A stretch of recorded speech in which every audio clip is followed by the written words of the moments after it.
સુરત નામના મહામુનિ પ્રતાપસિંહ રાજાને પરમાત્માની ઈચ્છાથી જ પરમાત્માએ જે આ જગતના વ્યવહારને ગોઠવી રાખ્યો છે અને એ પરમાત્માની ઈચ્છા સિવાય આ જગતનું એક તણખલું પણ હલતું નથી. પરમાત્મા કહે છે કે મારી મરજી વિનારી કોઈથી તર ન તોડાય એમ મને જાણજો રે મારા આ સૌ નર નારી. એ પરમાત્માની ઈચ્છાથી એક વખત ચોમાસાની ઋતુ આવી અને ચોમાસાની ઋતુમાં શ્રાવણ મહિનો અને શ્રાવણ મહિનો આવે શાસ્ત્રો અને જગત આખામાં પ્રસિદ્ધ છે ભગવાન પૂજા થવા માંડે. કોઈ જળ ચડાવે, કોઈ દૂધ ચડાવે, કોઈ બીલીપત્ર ચડાવે, કોઈ મંદિરોમાં જાય, શિવાલયોમાં જાય અને શિવની પૂજા થવા મળે. અને શ્રાવણ મહિનો પૂરો થાય, અમાવાસ્યા આવે એટલે જ્યાં શિવ મંદિરો હોય, નદી, તળાવ, સરોવર, હારો હોય ત્યાં જગતના માણસો જઈ અને ભોળાનાથની કોઈ પ્રાર્થના કરે, કોઈ પૂજા કરે, કોઈ અર્ચના કરે. મોટા મેળાઓ ભરાય. આખા ભારતમાં રિવાજ છે, ગુજરાતમાં પણ રિવાજ છે. અમાવાસ્યા આવે, શ્રાવણ અમાવાસ્યા એટલે શિવજીના મોટા મોટા મેળાઓ થતા હોય. ઉત્તર પ્રદેશમાં વધારે રિવાજ છે. સપૈયાની આજુબાજુમાં ઘણા બધા શિવાલયો હતા. એમાં તળાવડી અને સરળ તળાવડીના કિનારે ભવનાથ નામના મહાદેવનું મંદિર.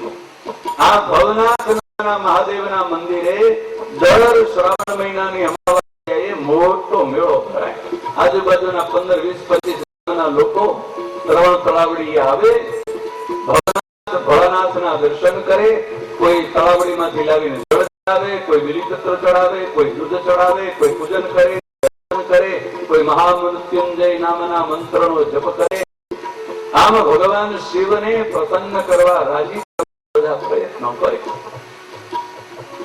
આ મેળો છે અને મેળામાં છપૈયાથી કૃષ્ણ શર્મા અને ભવાની કુટુંબ સહિત મેળામાં દર્શન કરવા આવ્યા. ઇટાર ગામમાંથી બાળ શર્મા એમના કુટુંબ પરિવાર સહિત આ ભવનાથના મેળાના દર્શન કરવા આવ્યા. અને બે મિત્રો હતા, ભેળા થઈ ગયા, સાથે ભણતા હતા. એક ગુરુની પાસે વિદ્યાભ્યાસ કરતા હતા. બે ઓળખીતા જાણીતા અને મિત્રો ભેળા થઈ ગયા. અને ઘણા સમયે બે મિત્રો ભેળા થાય પછી એકાબીજા સુખ દુઃખ પૂછે ને, કેમ છો ભાઈ, શું કરો છો, શું ચાલે છે? આ ગ્રસ્તનો રિવાજ છે. જુદો રિવાજ, અમે જુદું કઈક પૂછતા હોય. સાધુ મેળો થયો હોય ત્યારે કઈક જુદી વાત પૂછે. ગ્રહસ્થનો મેળાવો થાય ત્યારે ગ્રસ્તો જુદી વાત પૂછે. કેમ છે ભાઈ, શું છે, દીકરા શું કરે છે, પરિવાર કેમ છે, કુટુંબ શું કરે છે, કેટલું કમાણા, કેટલું આ બધું ભેળું થાય. કૃષ્ણ શર્મા બાળ શર્મા પરસ્પર ચર્ચા કરે છે. સુખી છો ને? એટલે બાળ શર્મા કહે છે કે ઓ ભગવાનની બહુ મોટી કૃપા છે, એવા ગુણિયલ દીકરાઓ આપ્યા છે ભગવાને. ચાર દીકરાઓમાંથી 3 દીકરાઓને તો સંસારમાં જોડી દીધા છે, માયામાં ફસાવી દીધા. વાંધો જ નહીં, આ જગતના જીવની એ જ ઈચ્છા હોય. આપણે ફસાય એટલે ફસાવવાની બીજાને કે 3 ને જોડી દીધા. એકની ચિંતા છે, એકની ચિંતા છે. માયામાં આવી જાય તો સારું, નહીં તો છટકી જશે તો ક્યાંક વળી પાછો સાધુ ભાવ થઈ જશે. એટલે આ એકની ઉપાધિ છે, એને જલ્દી જલ્દી માયામાં મૂકેલી દેવો છે. કૃષ્ણ શર્મા અને બાળ શર્મા કહે છે તમારે, એટલે કૃષ્ણ શર્મા કહે છે કે મારે ભગવાનની બહુ સારી કૃપા છે, ધન સંપત્તિ સમૃદ્ધિની કોઈ તૂટો નથી, બહુ સુખી છીએ, ભગવાનની કૃપા છે. મારે 4 સંતાનો છે, 2 દીકરાઓ છે અને 2 દીકરીઓ છે. 2 દીકરાઓને તો પરણાવી દીધા છે, 1 દીકરીને પરણાવી દીધા, એક બાકી છે. હા, એકનો ચિંતા છે. આ 2 ની સરખી ઉપાધિ ભેળી થઈ. 2 વિચાર કરવા માંડ્યા, તમારે એક દીકરીના ચિંતા છે ને મારે એક દીકરાની ચિંતા છે. ચાલો ને આપણે જોઈ કઈ મળતું આવે એમ છે. પેલી પત્રિકા જન્મોત્સવ એવું બધું મેળવો ને, એ બધું તમારો ધંધો એટલે ખબર હોય તમને કેમ મેળવવું. મેળવો કે છે. એટલે કૃષ્ણ શર્મા ને બાળ શર્મા આજે ચર્ચા કરતા કરતા વાતો કરી કહો અહીંયા તો ઘણા બધા બ્રાહ્મણો આવ્યા છે, કેટલાય બધા જ્યોતિષીઓ આવ્યા છે, બોલાવો ને એકાદા પુરોહિતને, એકાદા જ્યોતિષીને બોલાવી લાવો. અને કૃષ્ણ શર્મા અને બાળ શર્મા બે ભેળા થઈ અને એક વિદ્વાન બ્રાહ્મણને આમંત્રણ આપી અને આદર સત્કાર પૂર્વક બોલાવી અને પોતે જ્યાં ઉતારો કરીને બેઠા હતા ને, કુટુંબ પરિવાર ટોળું વળીને બેઠો હતો, ત્યાં પેલા વિદ્વાન બ્રાહ્મણને આવી ઊંચા આસને બેસાડી અને બે જણાની જન્મ પત્રિકા આપી. કૃષ્ણ શર્મા કહે છે અમારા દીકરી અને બાળ શર્મા કહે છે અમારા દીકરા. આ હરિપ્રસાદ વિપ્ર અને આ પ્રેમવતી અમારી દીકરી જો તો ખરા, એનો કઈ મેળ બેસે એમ છે? પેલા વિદ્વાન જ્યોતિષી બ્રાહ્મણે બહેની જન્મ પત્રિકાઓ જોઈ અને મનોમન સંકલ્પ કરવા માંડ્યા, કહો આ જન્મ પત્રિકામાં આવા સુંદર ગ્રહ અને નક્ષત્રો, આ બે ગ્રહ અને નક્ષત્રોનો જો યોગ થાય તો અનંત કોટી બ્રહ્માંડ નો અધિપતિ ભગવાન પ્રગટ થાય, અનંત જીવાત્માનું શ્રેય થાય, એક એક કુટુંબનો નહીં કરોડો કરોડો કુટુંબને ઘરે આનંદ આનંદ આનંદ વ્યાપી જાય, કરોડો માણસોને ધન સમૃદ્ધિ સુખ સંપત્તિ વૈભવ અને અંતે આત્યંતિક મોક્ષની પ્રાપ્તિનો યોગ થાય, એવો યોગ છે. એટલે પેલો વિદ્વાન બ્રાહ્મણ તો બેયની પત્રિકાઓ હાથમાં લઈને ઉભો થઈને નાચવા માંડ્યો. આવો સુંદર યોગ આજ સુધી જગતમાં જોયો નથી. આવો યોગ ક્યાંથી? આવો સુંદર ગ્રહ નક્ષત્રનો મિલન, કેવો સુંદર યોગ. કૃષ્ણ શર્મા અને બાળ શર્મા પૂછવા મળ્યા, ભાઈ વાત તો કરો છે શું? એટલે જ્યોતિષી કહે છે કે હે બાળ શર્મા, આ તમારા પુત્ર હરિપ્રસાદ વિપ્ર ધર્મદેવ અને હે કૃષ્ણ શર્મા, આ તમારા દીકરી પ્રેમવતી ભક્તિ દેવી. આ બેનો જો જોડકું થાય અને આ બેનો જો બેના સંબંધ થાય તો જગતના અનંત જીવાત્માઓને સુખ સમૃદ્ધિ ને વૈભવની પ્રાપ્તિ થાય અને અંતે આત્યંતિક મોક્ષની પ્રાપ્તિ કરાવે, એવો યોગ છે. સ્વયં પરબ્રહ્મ પરમાત્મા આ પૃથ્વી પર પ્રગટ થાય, એવો સુંદર યોગ આને છે. અને આ વાત સાંભળતા કૃષ્ણ શર્મા અને બાળ શર્મા કહે છે તો વળી એમાં ઢીલ શું કરવાની? ધર્મ સંબંધી કાર્ય તો તત્કાળ કરવું એમ નીતિ કહે છે. શુભસ્ય શીઘ્રમ, શુભ કામમાં વળી વિઘ્ન શું? વળી પાછું ક્યાંક કોઈ વળી સગો સંબંધી આવી ક્યાંક કહો મારશે, ઘણા એના ઉભો બન્યો. હા, જગતમાં એવા વિવાદ છે. હા, બે જણા કોઈ ખારા ભેળા થતા હોય તો ત્રીજાને હૃદયમાં એવી બળતરા થાય, એવી બળતરા થાય એટલે કંઈક નું કંઈક આવી અને ડુંબાણો ચાંપી જાય કે ઓ તમે બહુ સમજ્યા, પણ હવે પેલા ભાઈ તો બહુ હારા છે, એનો બાપ તો બહુ હારો, પણ દીકરાના લખણ કીધા જેવા નથી. હા, એટલું કઈ જતો પતી ગયું. પેલાના મા બાપ બહુ હારા છે, પણ દીકરીમાં કઈ પણ ચાલચાલ કે સારી નથી. હો, હા, એને તો કઈક હશે, કઈક લફરું એમ કઈ એટલું કઈ જતું રહે, પેલાના સંબંધ કઈ તૂટી જાય. હા, જગતનો વિવાદ છે આવો.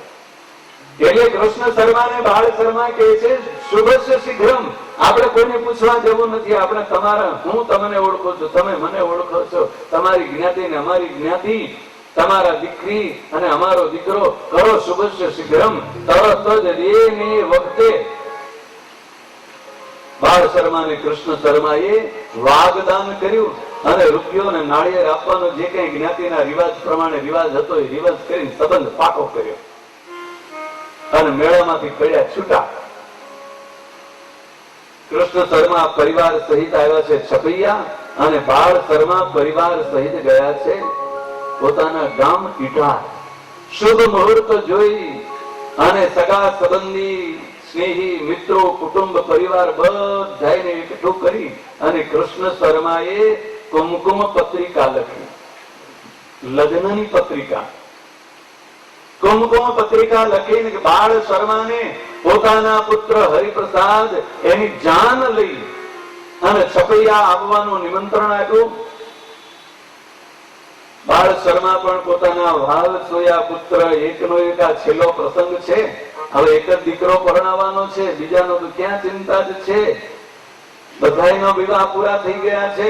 એટલે બાળ શર્માએ પોતાના જેટલા સગા સંબંધીઓ હતા, મિત્રો હતા, સ્નેહીઓ હતા, બધાને આમંત્રણ આપ્યું કે આ મારો જીવનનો છેલ્લો પ્રસંગ છે, બધા આવજો ખાસ.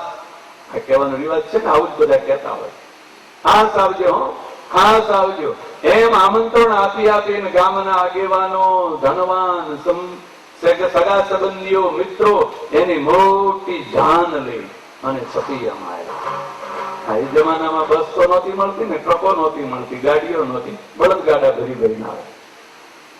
બળદગાડાઓમાં બેસી અને જાનમાં માણસો એટલા બધા આવ્યા. કૃષ્ણ શર્માએ પણ જાનૈયાઓનું સ્વાગત કરવામાં કઈ ખામી ન રાખી, એવી સુંદર વ્યવસ્થા ગોઠવી દીધી.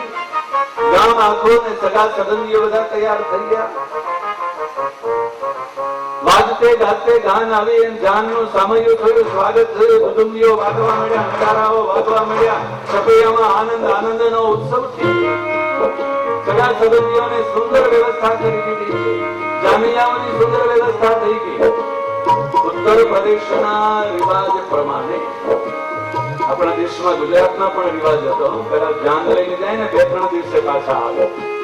અને હવે તો ઘડિયા લગ્ન થઈ ગયા, સવારે જાય બપોરે પાછા, બપોરે જાય સાંજે પાછા. ઉત્તર પ્રદેશમાં હજી રિવાજ છે, મહિના સુધી જાન રોકાઈ લે. ધર્મદેવની જાન આવી છે છપૈયામાં.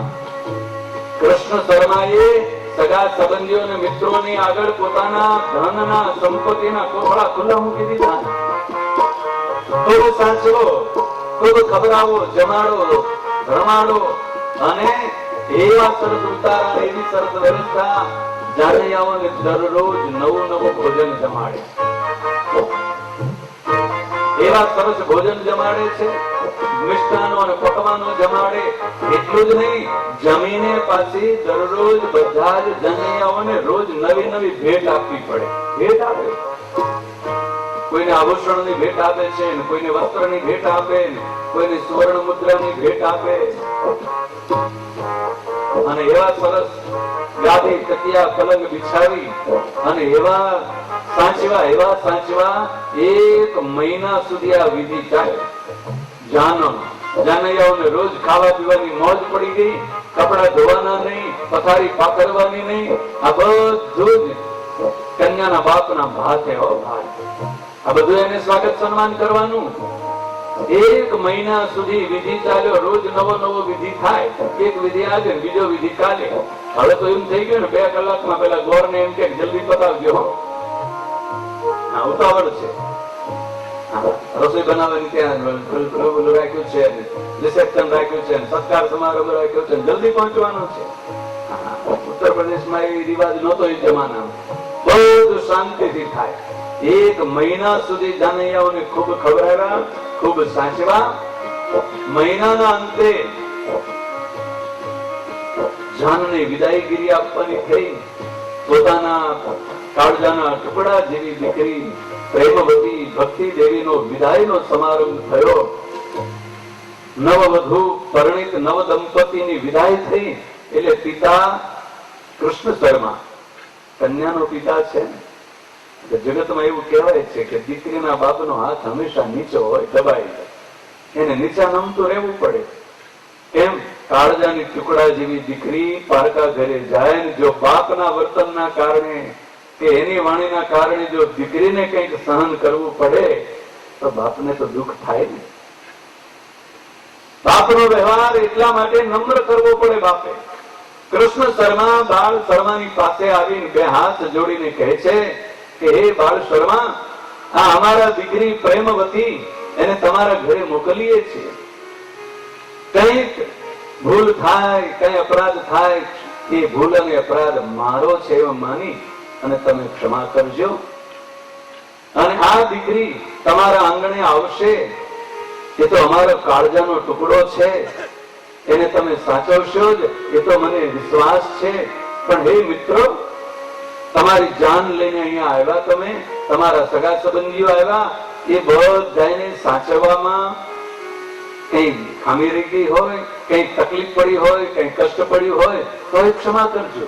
એટલે બાળ શર્મા કહે છે, અરે મિત્ર, શું વાત કરો છો? આ તો અમારા બધા સગા તો એમ કહેવા મળ્યા, જાનૈયાઓ તો એમ કહેવા મળ્યા, આખી જિંદગી જાનમાં તો કેટલી જગ્યાએ ગયા, પણ આવી સુંદર વ્યવસ્થા, આવું ખાવા પીવાનું, રહેવાનું, ઉતારાની વ્યવસ્થા આવી તો બીજે ક્યાંય કોઈને જોવા નથી મળી. એવા તમે સાચવા. એટલે કૃષ્ણ શર્મા કહે છે કે મિત્ર, તો તમારા બધા મિત્રો સગબંધીઓ રાજી થયા, તમે રાજી થયા? બાળ શર્મા કહે છે હા મિત્ર, અમે તો બહુ રાજી થયા. કૃષ્ણ શર્મા આ પત્રને જોઈને કહે છે તો રાજી થયા છો, પ્રસન્ન થયા છો, એની અમને ખબર કેમ પડે? કઈક પ્રસન્નતાનું ચિહ્ન હોય, કઈક અમને એવું મળે ને તો ખબર પડે કે તમે ખુબ રાજી થયા છો. એટલે બાળ શર્મા કહે છે મિત્ર બોલો, તમારે શું જોઈએ? માગો, માગો તે આપી દઉં. કે કૃષ્ણ શર્મા કહે છે મિત્ર માગો, પણ તમે પ્રતિજ્ઞા કરો છો માગું હું એ આપશો? બાળ શર્મા કહે છે મિત્ર માગવામાં શું સંકોચ કરો છો? કદાચ તમે માગવામાં ભૂલ કરશો પણ હું આપવામાં ભૂલ નહીં કરું. આ જીવની પણ એવી દશા. ભગવાનની પાસે જાય, પરમાત્માની પાસે જાય, પ્રભુ તો છે ને એવા દયાળુ. આ જીવ માગવામાં ભૂલ કરી દે છે પણ પ્રભુ આપવામાં કોઈ દિવસ ભૂલ કરતો નથી. માગે એનાથી અનેક ગણો આપે. દીકરો માગીનો ઘોરે, પરમાત્મા એકને બદલે બે આપે. આ જીવ ભૂલ કરી દે છે. જે નથી જોતું, દુઃખરૂપ છે એવા પદાર્થો માગે, જગતના નાશવંત પદાર્થો માગે. કોઈ ધન માગે, કોઈ પુત્ર માગે, કોઈ કલત્ર માગે, કોઈ સંપત્તિ માગે, કોઈ સત્તા માગે, જે નાશવંત અને દુઃખરૂપ છે. તો શરીરના રોગની પીડા દૂર કરવાનું માગીને બેઠે. 80-90 વર્ષના ડોહા છે, ટાંગા હાલતા ન હોય, ભગવાન પાસે જઈને રોજ પ્રાર્થના કરે, હે મહારાજ, હે પ્રભુ, આ ચલાતું નથી, થોડા ખારા કરી દો ને તો તમારા દર્શન કરવા આવું. હા, વળી પાછી ભગવાનને લલચામણ કે ટાંગા હારા કરો તો દર્શન કરવા આવું. કે તારા દર્શન વગર ભગવાન જાણે ભૂખ્યા રહેતા હશે. એટલે ભગવાનને લાલચ આપે આ જગતનો જીવ કે મારા ટાંગા સારા કરી દો, તમારા દર્શન કરવા આવું. હા, પણ પ્રભુ એમ વિચાર કરે કે જયારે એને ટાંગા હારા આપ્યા ત્યારે કોઈ દિવસ મંદિરનો પગથિયા ન ચડ્યો, ત્યારે જગતમાં જ્યાં હોય ત્યાં ભટક્યો, જ્યાં ત્યાં વિષયોમાં આસક્ત થયો, જ્યાં ત્યાં ધન સંપત્તિ, કાળા કર્મ અને કુકર્મ કરવા, અધર્મનું આચરણ કરવું, એમાં જ જિંદગી વિતાવી દીધી. વિષય ભોગમાં જિંદગી વિતાવી દીધી, વૈભવો એકઠા કરવામાં જિંદગી વિતાવી દીધી, અને હવે કઈ કામનો ન રહ્યો. ત્યારે મને કહે છે કે હારા ટાંગા કરો તો તમારા દર્શન કરવા આવું. આ જગતમાં ક્યાંય કોઈને કામનો ન રહે. ત્યારે જીવ ભગવાનની પાસે જે ઉભો રહે અને માગવાનું ન હોય એ માગીને બેસે, માગવાની ભૂલ કરી બેસે. એ અનંત કોટી બ્રહ્માંડના અધિપતિ ભગવાન પુરુષોત્તમ નારાયણની પાસે જગતના નાશવંત પદાર્થોની આશા ન રખાય, માગણી ન કરાય. એ તો અવિનાશી એવા પરમાત્માની પાસે અવિનાશી એવું સુખ, અક્ષરધામનું સુખ, પરમાત્માની કૃપા, પરમાત્માની પ્રસન્નતા ઈચ્છવાને બદલે જગતના નાશવંત પદાર્થોને આ જગતનો જીવ માગી બેસે ને, એ જ જીવનું અજ્ઞાન, મોટામાં મોટું અજ્ઞાન. બાળ શર્મા પણ કૃષ્ણ શર્માને કહે છે મિત્ર, હું પરમાત્માનો ભક્ત છું. એટલે તમે માગો, જે માગવું હોય તે માગો. કદાચ તમે માગવામાં ભૂલ કરશો પણ હું આપવામાં ભૂલ નહીં કરું. મારા પ્રભુના જેવો મારો સ્વભાવ છે, જે માગશો તે મળશે.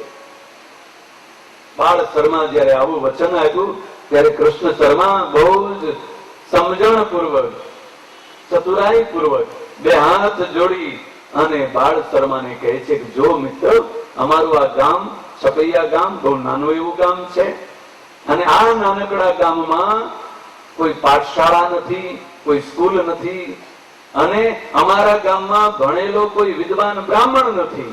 એટલે ગામના નાના નાના બાળકોને, ગામના નાગરિકોને કોઈ સારું શિક્ષણ ને સારા સંસ્કાર આપે એવો કોઈ વ્યક્તિ નથી. એટલે અને આ તમારા પુત્ર હરિપ્રસાદ ધર્મદેવ ભણેલા ગણેલા છે, વિદ્વાન છે, ધર્મવાન છે.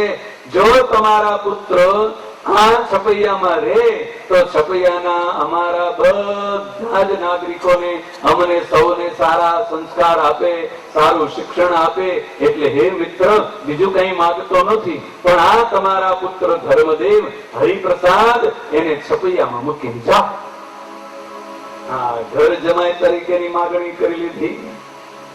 બાળ શર્મા વચન આપી દીધું છે, માગશો તે આપીશ. અને કૃષ્ણ શર્મા તો પુત્રની માગણી કરી.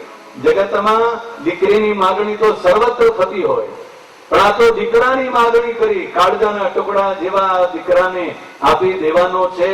ઘર જમાઈ મૂકીને જવાનો, જાન લઈને વાતે ગાતે જે ઉત્સાહ અને ઉમંગથી સગા સંબંધીઓની સાથે આવ્યા તે ઠાલા હાથે જવાનું. પણ બાળ શર્માએ વચન આપ્યું છે એટલે બાળ શર્મા કહે છે કે મિત્ર, ભલે તમે માગ્યું બહુ સારું, જાઓ, તમારા ઘરે રહેશે, તમે ને હું બે એક જ છીએ ને, મારો પુત્ર મારા ઘરે રહે કે તમારા ઘરે રહે, મને કોઈ ફેર નથી. આજથી આ સોંપ્યા મારા પુત્ર હરિપ્રસાદ તમને.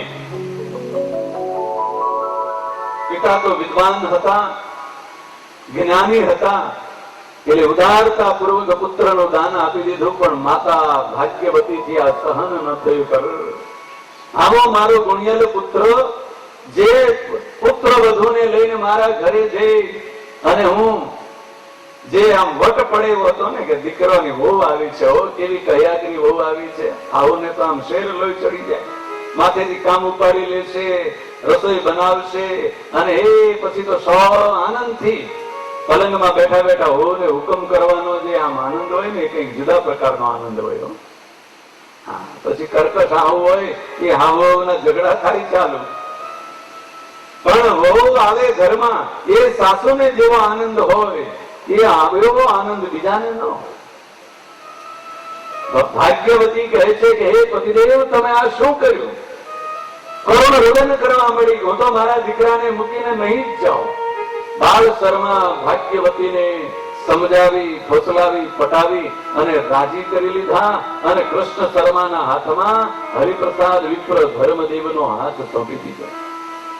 ભલામણ કરી કે હે પુત્ર, આજથી તમારા પિતા અને માતા આ કૃષ્ણ શર્મા અને ભવાની છે. એમની સેવા કરજો, એમની આજ્ઞાનું પાલન કરજો. ગૃહસ્થાશ્રમના ધર્મો એનું પાલન કરજો. ગૃહસ્થાશ્રમ એવો છે, એ ગૃહસ્થાશ્રમ જો ધર્મ અને નીતિથી રહે ને, તો જગતના અનંત જીવાત્માઓને મોક્ષના માર્ગે વાળી શકે. બીજા બધા જ આશ્રમોનું પોષણ ગૃહસ્થાશ્રમથી થાય છે.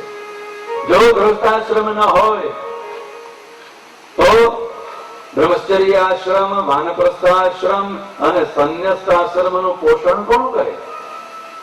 એટલે ગૃહસ્થાશ્રમ તો સર્વથી શ્રેષ્ઠ છે.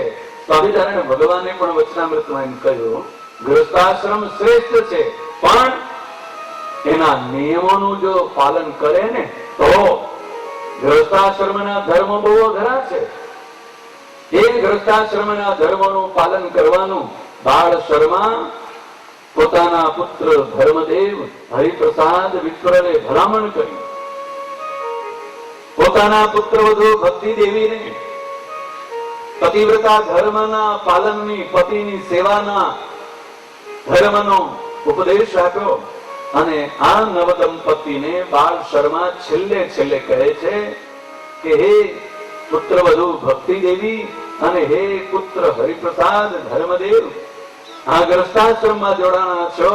કાંટાળો માર્ગ છે, ક્યાંક સુખ આવે, ક્યાંક દુઃખ આવે, તો આપણા ઈષ્ટદેવ ભગવાન શ્રી કૃષ્ણ છે, એને ભૂલશો નહીં. અને ક્યારેક ઉપાધિ આવી પડે, આદિદૈવિક આદિ ભૌતિક ઉપાધિ આવી પડે, તો આપણા કુળદેવ હનુમાનજી મહારાજ છે. એ હનુમાનજી મહારાજનું સ્મરણ કરશો એટલે તમારા દુઃખ અને કષ્ટ બધા ચાલ્યા જશે. એ હનુમાનજી મહારાજ તમારા દુઃખ અને કષ્ટને દૂર કરશે. એ આપણા કુળદેવ છે. આ ભલામણ કરી અને ખાલી વેલડું લઈને બાળ શર્મા ગયા છે પોતાના ગામ ઇટાર. ધર્મદેવ છપૈયામાં રોકાણા. છપૈયાના નાગરિકોને અને કૃષ્ણ શર્માને આનંદ છે કે આપણા કાળજાના ટુકડા જેવી આ પ્રેમવતી ભક્તિ દેવી આપણાથી સહેજ પણ દૂર નથી. અને આવા સુંદર ધર્મવાન વિદ્વાન એવા જમાઈ મળ્યા છે. કૃષ્ણ શર્માએ ઘર જમાઈ રાખેલા પુત્ર રૂપ એવા હરિપ્રસાદ અને પોતાના પુત્રો, સગા સંબંધીઓ, એ સૌના માટે પોતાની જે ધન સંપત્તિ મિલકત હતી એ વહેંચી આપી. દિવસો વીતવા મળ્યા છે. જેમ જેમ દિવસો વીતવા મળ્યા છે એમ ધર્મનું આચરણ, ધર્મનું વર્તન એ છપૈયાના નાગરિકોના હૃદયમાં ખૂટી ગયું છે. ધર્મ અને ભક્તિનું આ દિવ્ય જોડકું કેટલાક ઋષિ મુનિઓ અને દેવતાઓ પ્રભુને પ્રાર્થના કરે છે કે હે પ્રભુ, દુર્વાસા મુનિના શ્રાપથી અમે મનુષ્ય દેહ ધારણ કર્યો છે અને એમાં કષ્ટ પડે છે. પ્રભુ ક્યારે પ્રગટ થશો? કેટલાક યોગીઓ, કેટલાક તપસ્વીઓ પરમાત્માના પ્રાગટ્યની પ્રતીક્ષા કરે છે. સુરત નામના મહામુનિ પ્રતાપસિંહ રાજાને કહે છે, કાળનું ચક્ર જેમ જેમ આગળ ચાલે, દિવસો અને મહિનાઓ વીતતા ગયા, આયુષ્ય પૂરી થઈ, કૃષ્ણ શર્માની આયુષ્ય પૂરી થઈ, ભવાનીની આયુષ્ય પૂરી થઈ, માતા પિતાનું છત્ર ચાલ્યું ગયું. જેને ઘર જમાઈ રાખ્યા છે કૃષ્ણ શર્મા ચાલ્યા ગયા, ધન સંપત્તિ વેચી આપી છે, ઘર વેચી આપ્યું છે, પણ માતા પિતા ગયા. એટલે સગા સંબંધીઓને, ભાઈઓ, ભક્તિના ભાઈઓ મળ્યા ક્લેશ કરવા. ભક્તિના બે ભાઈઓ અને સગા સંબંધીઓ આ કૃષ્ણ શર્માની મિલકત વહેંચણી કરવાનો વારો આવ્યો. કૃષ્ણ શર્મા વહેંચીને ગયા છે, પણ કર્યો મોટો જબરજસ્ત ઝઘડો. એક ભાઈ આવ્યો અને ભક્તિ દેવીના આંગણે બાંધેલી ગાય હતી ને છોડીને લઈ ગયો. આ ગાય તમારા બાપાએ મને આપી છે. દૂધણી ગાય છોડીને લઈ ગયો. બીજો આવ્યો, ઘરમાં રાસ રચેલું હતું, ઉપાડી લઈ ગયો. બે ત્રણ બીજા સગા સંબંધીઓ આવ્યા, ત્યાં વળી પાછો બીજો ભાઈ બીજા દિવસે હતો એનો આવ્યો, ગાય છોડી ગયો. તો એ કે આ ઘર તો મારા બાપાએ મારા માટે બાંધીને તૈયાર કર્યું છે, આ ઘર મારું છે, ખાલી કરો. આસુરી વૃત્તિનો પ્રવેશ થયો. ધર્મ અને ભક્તિને હેરાન અને પરેશાન કરવા મળ્યા. એવી પરિસ્થિતિ થઈ, ભક્તિ દેવી પતિવ્રતા ધર્મનું પાલન કરતા પોતાના પતિ ધર્મદેવને જમવા માટે રસોઈ બનાવે. રસોઈ બનાવીને તૈયાર થઈ હોય ત્યાં પાડોશમાં જ રહેનારા, નજીકના ફળિયામાં જ રહેનારા સગાઓ, મિત્રો, એના સગાઓ, ભાઈઓ આવીને ઘરમાં બનાવેલી રસોઈ જમીન ખાઈને જતા રહે. આમળા હોય ને ઊંધા પાડીને જતા રહે, કાકા વાસણ ઊંધા પાડીને જતા રહે. હવે ભય આવીને ઘરમાં ગરી જાય, એને કાઢવો કેમ? હગો ભય આવે, ખાઈ જાય, ખાઈને જતો રહે, આમળા મૂકીને જતો રહે. ઘરમાં જે કઈ રાસ રચેલો હતો, ગાડલા ગોદડા હતા, એ એક પછી એક ઉપાડી ગયા. ભાભી આવીને લઈ જાય, ભાઈ આવીને લઈ જાય, ભત્રીજો આવીને લઈ જાય, કોઈ બીજો સગો આવીને લઈ જાય. ધર્મદેવનું ઘર આખું ખાલી થઈ ગયું. ઘરમાં સંપત્તિ રહેવા ન દીધી. જમીન આપી હતી, ગાય આપી હતી, એ બધું પડાવી લીધું. હવે તો જીવન જીવવું કઠણ થવા મળ્યું. એક પુત્રનો જન્મ થયો છે. નાનકડા એવા પુત્રને પણ ખવડાવવા પીવડાવવાનું ઘરમાં કઈ નથી. જે કઈ આવે છે એ બધું ઉપાડી જાય સગા સંબંધીઓ. સગા સંબંધીઓમાં જ આસુરી વૃત્તિ ઘૂસી ગઈ છે. એટલે ધર્મદેવે વિચાર કર્યો કે આ છપૈયા છે ને, એ ભલે આપણું ગામ, પણ આ છપૈયા છોડી આપણે સુખેથી રહેવાય ત્યાં જતા રહી. ધર્મદેવ ચાલ્યા છપૈયા છોડીને અયોધ્યા. અયોધ્યા મર્યાદા પુરુષોત્તમ ભગવાન રામની પ્રાગટ્ય ભૂમિ, એ ધર્મની ભૂમિ. સરયુ ગંગાના કિનારે અયોધ્યા નગરમાં આવી અને વિદ્વાન એવા ધર્મદેવ, જગતમાં કહેવાય છે ને કે વિદ્વાન સર્વત્ર પૂજ્યતે. ભણેલો ગણેલો હોય એને આજીવિકાની ચિંતા ન હોય, જ્યાં જાય ત્યાં એને આજીવિકા મળી રહે. ધર્મદેવ વિદ્વાન હતા, કર્મકાંડને જાણનારા હતા. અયોધ્યામાં આવ્યા.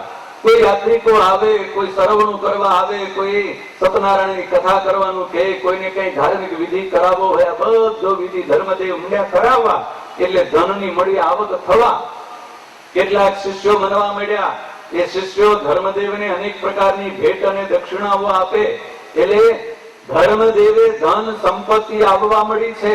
એટલે અયોધ્યામાં પોતાનું ઘર વસાવ્યું, સુંદર ઘર બનાવ્યું અને ઘરમાં ધન સમૃદ્ધિ અને સંપત્તિ એકઠી થવા મળી.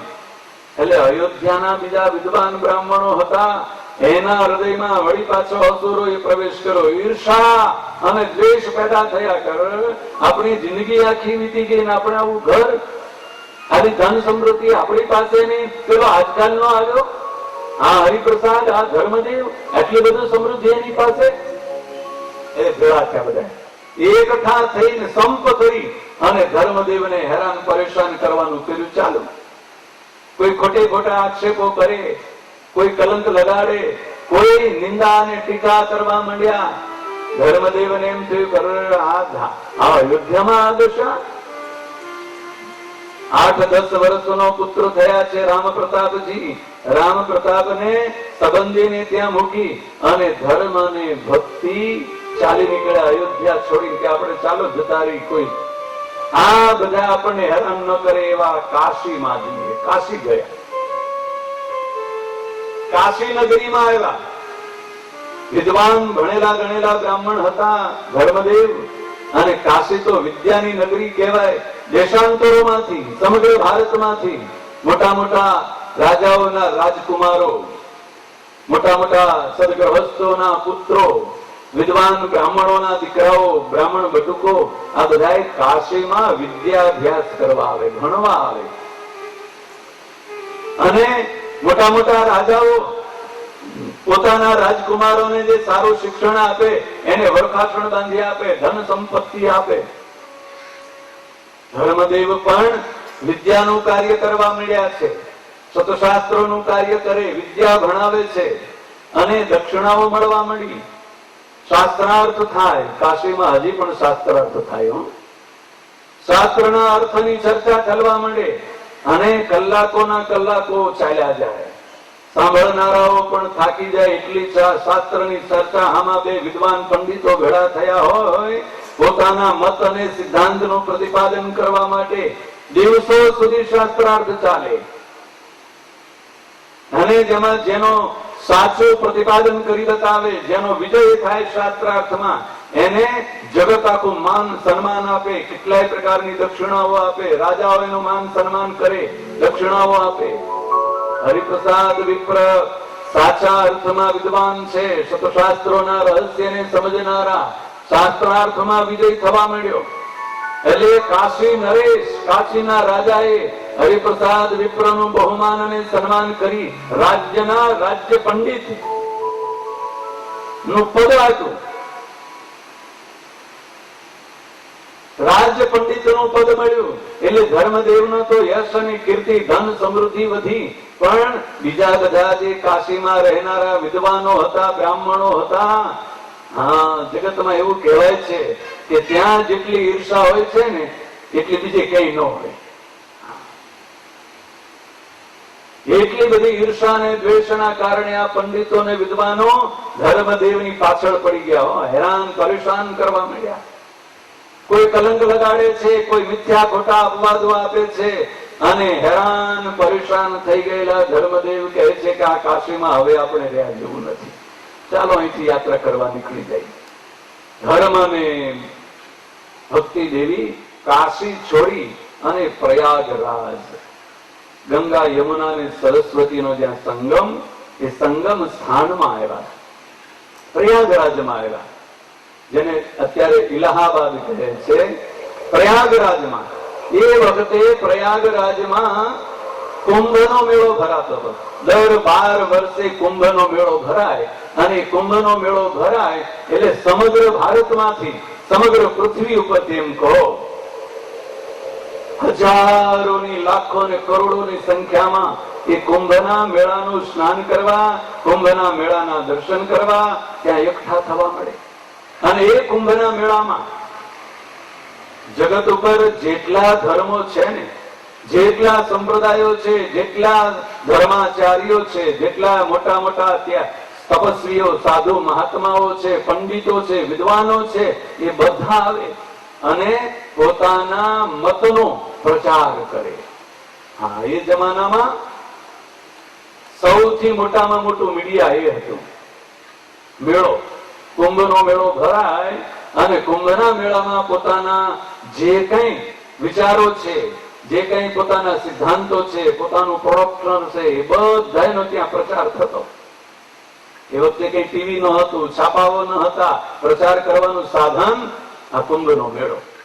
એટલે મોટા મોટા વિદ્વાનો, ધર્માચાર્યો મતપંથના આચાર્યો એ બધા જ કુંભના મેળામાં આવે અને કુંભના મેળામાં મોટા મોટા આવા મોટા મંડપો ઉભા કરી અને પોતાના સિદ્ધાંતનું પ્રતિપાદન કરનારા પ્રવચનો, સિદ્ધાંતનું પ્રતિપાદન કરનારા વ્યાખ્યાનો, કથાઓ, ભાગવતની કથા થાય, રામાયણની કથા થાય, પુરાણોની કથા થાય, મહાભારતની કથા થાય, ભગવદ ગીતાની કથા થાય અને પોતાના સિદ્ધાંતનું પ્રતિપાદન કરનારો અખંડ ચાલ્યા જ કરે. લાખો માણસો આવે, એ બધા કોઈ સાંભળે, એમાંથી કોઈ ગ્રહણ કરીને જાય.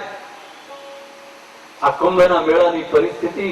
અને એ કુંભના મેળામાં બધા જ સંપ્રદાયોના વાવટાઓ ફરકતા હોય, સંપ્રદાયની રાવટીઓ બંધાયેલી હોય અને એ સંપ્રદાયના સિદ્ધાંતને સમજાવનારા આચાર્યો, ધર્માચાર્યો, પંડિતો, વ્યાખ્યાનકારો, કથાકારો એમાં સતત પોતાના સંપ્રદાયના પ્રચારનો મારો ચલાવતા. હજી પણ ચાલે છે એવું જ. આ 200 વર્ષ પહેલા આ પરિસ્થિતિ હતી. એ જ પરિસ્થિતિ કુંભના મેળામાં છે. એ જ પરંપરા ચાલે છે. ધર્મ અને ભક્તિ દેવી પણ આ કુંભના મેળામાં આવ્યા. અસંખ્ય સાધુ મહાત્માઓ ડેરા, તંબુ અને રાવટીઓ નાખી અને પોતાની વાત જગતને સમજાવતા હતા, પોતાનો સિદ્ધાંત સમજાવતા હતા. ધર્મ અને ભક્તિ 1 મહિના સુધી ચાલનારા કુંભના મેળામાં બધા જ સાધુ મહાત્માઓ, કોઈ યોગીઓ આવ્યા છે, કોઈ તપસ્વીઓ આવ્યા છે, કોઈ સમાધિ નિષ્ઠ આવ્યા છે, એમની વાતો સાંભળે છે. એમની કથાઓ સાંભળતા સાંભળતા ઉદ્ધવ અવતાર રામાનંદ મુનિ, એમણે સ્થાપન કરેલો ઉદ્ધવ સંપ્રદાય, એનો પ્રચાર અને પ્રસાર કરવા સ્વયં રામાનંદ મુનિ પણ આ કુંભ મેળામાં આવ્યા છે. એમનો પણ એક મંડપ છે અને એમનો ડેરા, તંબુ ને રાવટીઓ છે. શિષ્યો આવી અને રામાનંદ મુનિ, એ ઉદ્ધવ અવતાર રામાનંદ મુનિની પાસે ઉપદેશ ગ્રહણ કરે છે, ભગવાનની વાતો સાંભળે છે. નવા પ્રસ્થાપિત કરેલા ઉદ્ધવ સંપ્રદાયના સિદ્ધાંતને સમજનારા હજારો લાખો માણસો સભામાં બેઠા છે.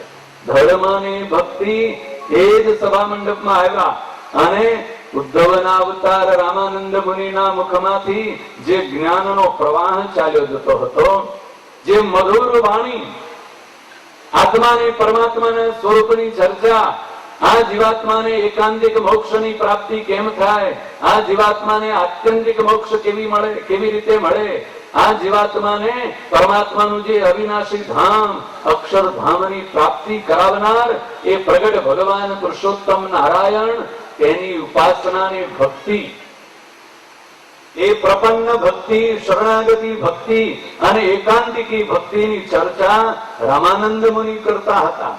અને એ રામાનંદ મુનિના વચનને, એમના ઉપદેશને સાંભળનારા લાખો ભક્તજનો એ રામાનંદ મુનિનો આશ્રય કરી, એમનો શિષ્યત્વ ગ્રહણ કરી અને રામાનંદ મુનિના ઉપદેશને જીવનમાં ઉતારી અને ભક્તિને આરાધના કરતા હતા. ધર્મ અને ભક્તિ પણ એમાં આવ્યા. રામાનંદ મુનિનો ઉપદેશ હૃદયમાં ઉતરી ગયો. રામાનંદ મુનિની વાત આમ હૃદયમાં ચોંટી ગઈ. હજારો લાખો માણસો સાંભળીને જવા મળ્યા. પણ ધર્મ અને ભક્તિ દેવી આ સૌ ગયા પછી રામાનંદ મુનિની પાસે આવ્યા. ઉદ્ધવ અવતાર રામાનંદ મુનિના ચરણમાં વંદન કરી અને પ્રાર્થના કરી કે હે ગુરુ મહારાજ, અમે તો તમારા શરણે આવ્યા છીએ. તમે જે પ્રગટ ભગવાનની વાતો કરો છો, તમે જે આ જીવાત્માને આત્યંતિક મોક્ષની વાત કરો છો, એવો આત્યંતિક મોક્ષ આ જીવાત્માને પ્રાપ્ત થાય એવો માર્ગ અમને પણ બતાવો. એવી એકાંતિકી ભક્તિ અમારા જીવનમાં આવે એનો માર્ગ બતાવો, અમને એ માર્ગે દોરો. ધર્મદેવ બે હાથ જોડી અને ઉદ્ધવના અવતાર એવા રામાનંદ મુનિને પ્રાર્થના કરે છે. અને રામાનંદ મુનિના હૃદયમાં આ ધર્મદેવ એ નિષ્કપટ હૃદયથી, કોઈ પણ પ્રકારનું કપટ જેના હૃદયમાં નથી, એની વાત છે ને તરત માનવી પડે એવું, તરત હૃદયમાં ઉતરી જાય કે નહીં, આ વાત કહે છે ને બહુ સાચી વાત છે. ધર્મદેવની નિષ્કપટ ભાવના જોઈ અને રામાનંદ મુનિ આમ પ્રસન્ન થઈ ગયા, રાજી થઈ ગયા. કોઈ પૂર્વનો યોગ હતો અને આ પૂર્વના યોગે કરી અને રામાનંદ મુનિ અને ધર્મદેવ એનું હૃદય, એનું અંતઃકરણ બે તત્કાળ પરસ્પર સામે સામે આમ ખેંચાણ, અને એ ખેંચાણનું એવું બંધન થયું રામાનંદ મુનિને ધર્મદેવમાં અધાગ વિશ્વાસ પેદા થયો અને ધર્મદેવને રામાનંદ મુનિમાં ગાઢ પ્રીતિ અને વિશ્વાસ પેદા થયો. બે જણા મળી અને ઉદ્ધવ સંપ્રદાય, અને એ ઉદ્ધવ સંપ્રદાયની પ્રવૃત્તિ કરવી, જગતના અનંત જીવાત્માઓને એકાંતિકી ભક્તિનો ઉપદેશ આપી અને તેનો આત્યંતિક મોક્ષની પ્રાપ્તિ થાય, પ્રગટ ભગવાન પુરુષોત્તમ નારાયણનો ભેટો થાય, એવો દ્રઢ નિર્ણય કર્યો. રામાનંદ મુનિ ધર્મદેવને કહે છે કે હે ધર્મ, અમારા ઈષ્ટદેવ એવા ભગવાન શ્રી કૃષ્ણચંદ્રએ મને પ્રત્યક્ષ પ્રગટ થઈ અને આ ઉદ્ધવ સંપ્રદાયનો ઉપદેશ આપ્યો છે. એ ઉદ્ધવ સંપ્રદાય એની પ્રવૃત્તિ કરવાની આજ્ઞા કરી છે, પણ એ ઉદ્ધવ સંપ્રદાયના અનુયાયીઓને, એ ઉદ્ધવ સંપ્રદાયના આશ્રિતોને ભાગવતી વૈષ્ણવી દીક્ષા આપે, અષ્ટાક્ષર મહામંત્રોનું દાન કરે, એવા કોઈ ચુસ્ત ધર્માચાર્યની મારે જરૂર છે. અને હે હરિપ્રસાદ, તમે એ ધર્માચાર્ય થવાને પૂરા યોગ્ય અને અધિકારી છો. એટલે આ ઉદ્ધવ સંપ્રદાયના ધર્માચાર્ય, ઉદ્ધવ સંપ્રદાયના આશ્રિતોને અષ્ટાક્ષર મહામંત્રનો ઉપદેશ આપવા માટે નો અધિકાર તમને આપણે અહીંયાથી જ નક્કી કરીએ છીએ. આ ઉદ્ધવ સંપ્રદાયનો પાયો અહીંથી રચાય છે. ત્રિવેણી સંગમ એ પ્રયાગરાજ, ગંગા યમુના અને સરસ્વતીનો સંગમ અને કુંભનો મેળો ભરાણો છે. એમાં ધર્મદેવ અને રામાનંદ મુનિ આ ઉદ્ધવ સંપ્રદાયનું બંધારણ ભગવાન શ્રી કૃષ્ણ પરમાત્માએ જે કહ્યું છે ને, સ્વપ્નમાં પ્રગટ થઈને કહ્યું છે, એ બંધારણના અનુસારે નિશ્ચય કર્યો છે, નક્કી કર્યું છે કે આ ઉદ્ધવ સંપ્રદાયના આશ્રિતોને અષ્ટાક્ષર મહામંત્ર આપવો, અને એ અષ્ટાક્ષર મહામંત્ર પુરુષોને પુરુષો આપે અને સ્ત્રીઓને સ્ત્રીઓ આપે. આ નિયમ પહેલા ચાલુ થયો છે, અને એ નિયમનો પ્રારંભ કરવા માટે રામાનંદ મુનિ ધર્મદેવને કહે છે કે હે ધર્મદેવ, આ અધિકાર મને ભગવાન શ્રી કૃષ્ણએ આપ્યો છે, હું તમને આપું છું. અને તમારી આજ્ઞાથી તમારા પત્ની એવા જે ભક્તિ દેવી, એ જે કોઈ જિજ્ઞાસુ સ્ત્રીઓ આવે એને પણ આ અષ્ટાક્ષર મહામંત્રનો ઉપદેશ આપે, ભાગવતી વૈષ્ણવી દીક્ષા આપે અને ભગવાન પુરુષોત્તમ નારાયણના આશ્રિત બનાવે. આ સંપ્રદાયની મર્યાદાનો પ્રારંભ અહીંથી થયો.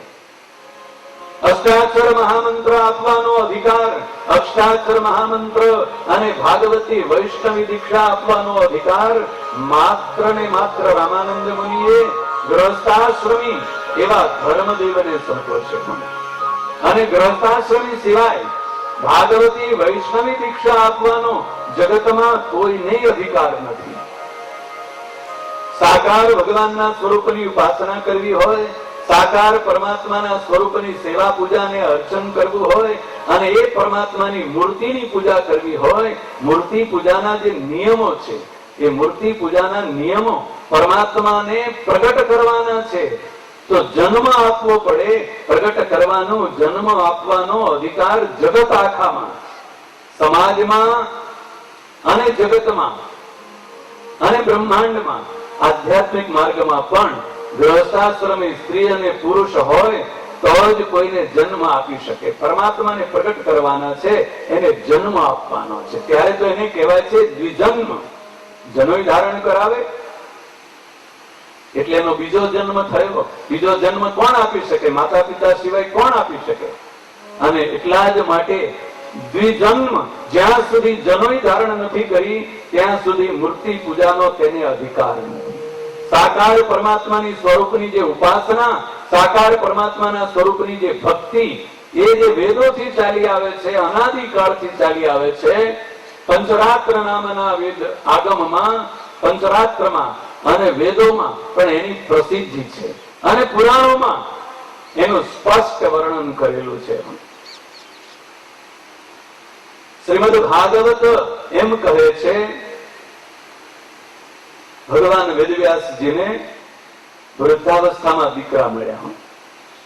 જગતમાં તમારે બધાની જેમ હોય છે ને, ઘણા તો પરણે તરત બીજા વર્ષે દીકરાઓની લાઈન લાગતી હોય, પણ કેટલાકને 60, 80, 70 વર્ષ થઈ જાય ને તોય દીકરો ન મળે. જગતમાં જેટલા પાણા હોય એટલા દેવ કરે ત્યારે માંડ દીકરો મળે. એમ ભગવાન વેદવ્યાસજીને વૃદ્ધાવસ્થામાં પુત્રની પ્રાપ્તિ થઈ અને એ પણ 12 વર્ષ સુધી વ્યાસ પત્નીના ઉદરમાં રહ્યા અને 12 વર્ષ સુધી વ્યાસ પત્નીને કષ્ટ પડ્યું, દુઃખ પડ્યું. અહીં માને પૂછી દેજો, 9 મહિના સુધી આપણને વેંઢાડ્યા હશે, કેટલું દુઃખ પડ્યું હશે. હાલવું, ચાલવું, ખાવું, પીવું, બેસવું, ઉઠવું, આ બધું કષ્ટ પડે માને. એ 9 મહિના સુધી આ પથરો વેંઢાડ્યો હોય ને દુઃખ પડ્યું હોય તો 12 વર્ષ સુધી ઉદરમાં બાળક હોય અને જન્મ લઈ એ માને કેટલું કષ્ટ પડે. વ્યાસ પત્નીને 12 વર્ષ સુધી ઉદરમાં બાળક છે પણ જન્મ નથી લેતો, બહાર નથી આવતું બાળક. આજકાલ તો ડોક્ટરો હોય ચીરીને કાપીને થોડીને કાઢી નાખે, પણ એ જમાનામાં એવું ચાલતું નહીં. 12 વર્ષ સુધી વ્યાસ પત્નીને કષ્ટ પડ્યું અને એમાં દ્વારકાધીશ ભગવાન શ્રી કૃષ્ણ એક દિવસ વ્યાસ નારાયણના આશ્રમમાં આવ્યા અને વ્યાસ પત્ની દ્વારકાધીશ ભગવાન શ્રી કૃષ્ણને 2 હાથ જોડીને વંદન કરીને પ્રાર્થના કરે કે પ્રભુ, તમે જગત આખાના કષ્ટને દૂર કરો છો, જગત આખાના જીવ પ્રાણી માત્રને સુખી કરો. અને દ્વારકાધીશ ભગવાન શ્રી કૃષ્ણ વ્યાસ પત્નીના ઉદરમાં રહેલા એ બાળકને, જેનું નામ સુખદેવ પડ્યું જન્મ પછી, કહે છે અરે માને ક્યાં સુધી હેરાન કરવી છે, બહાર નીકળ.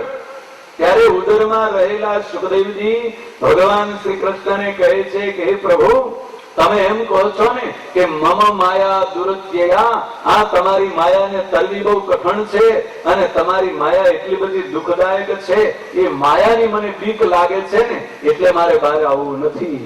માના ઉદરમાં માયા આવી શકતી નથી એટલે અહીંયા મને તેનું દુઃખ નથી, પણ જેવો હું બહાર આવું એટલે તમારી અહમ મમત્વ રૂપ જે માયા, હું અને મારું, આ 2 શબ્દમાં માયા છે. આ 2 શબ્દને જે જીતી ગયો, 2 શબ્દના પારને જે પામી ગયો, એ માયાને તરી ગયો. એ સીધો અક્ષરધામમાં બેઠો છે, સમજી લેજો. આ 2 શબ્દને છોડવાના છે, હું અને મારું. હું કોણ?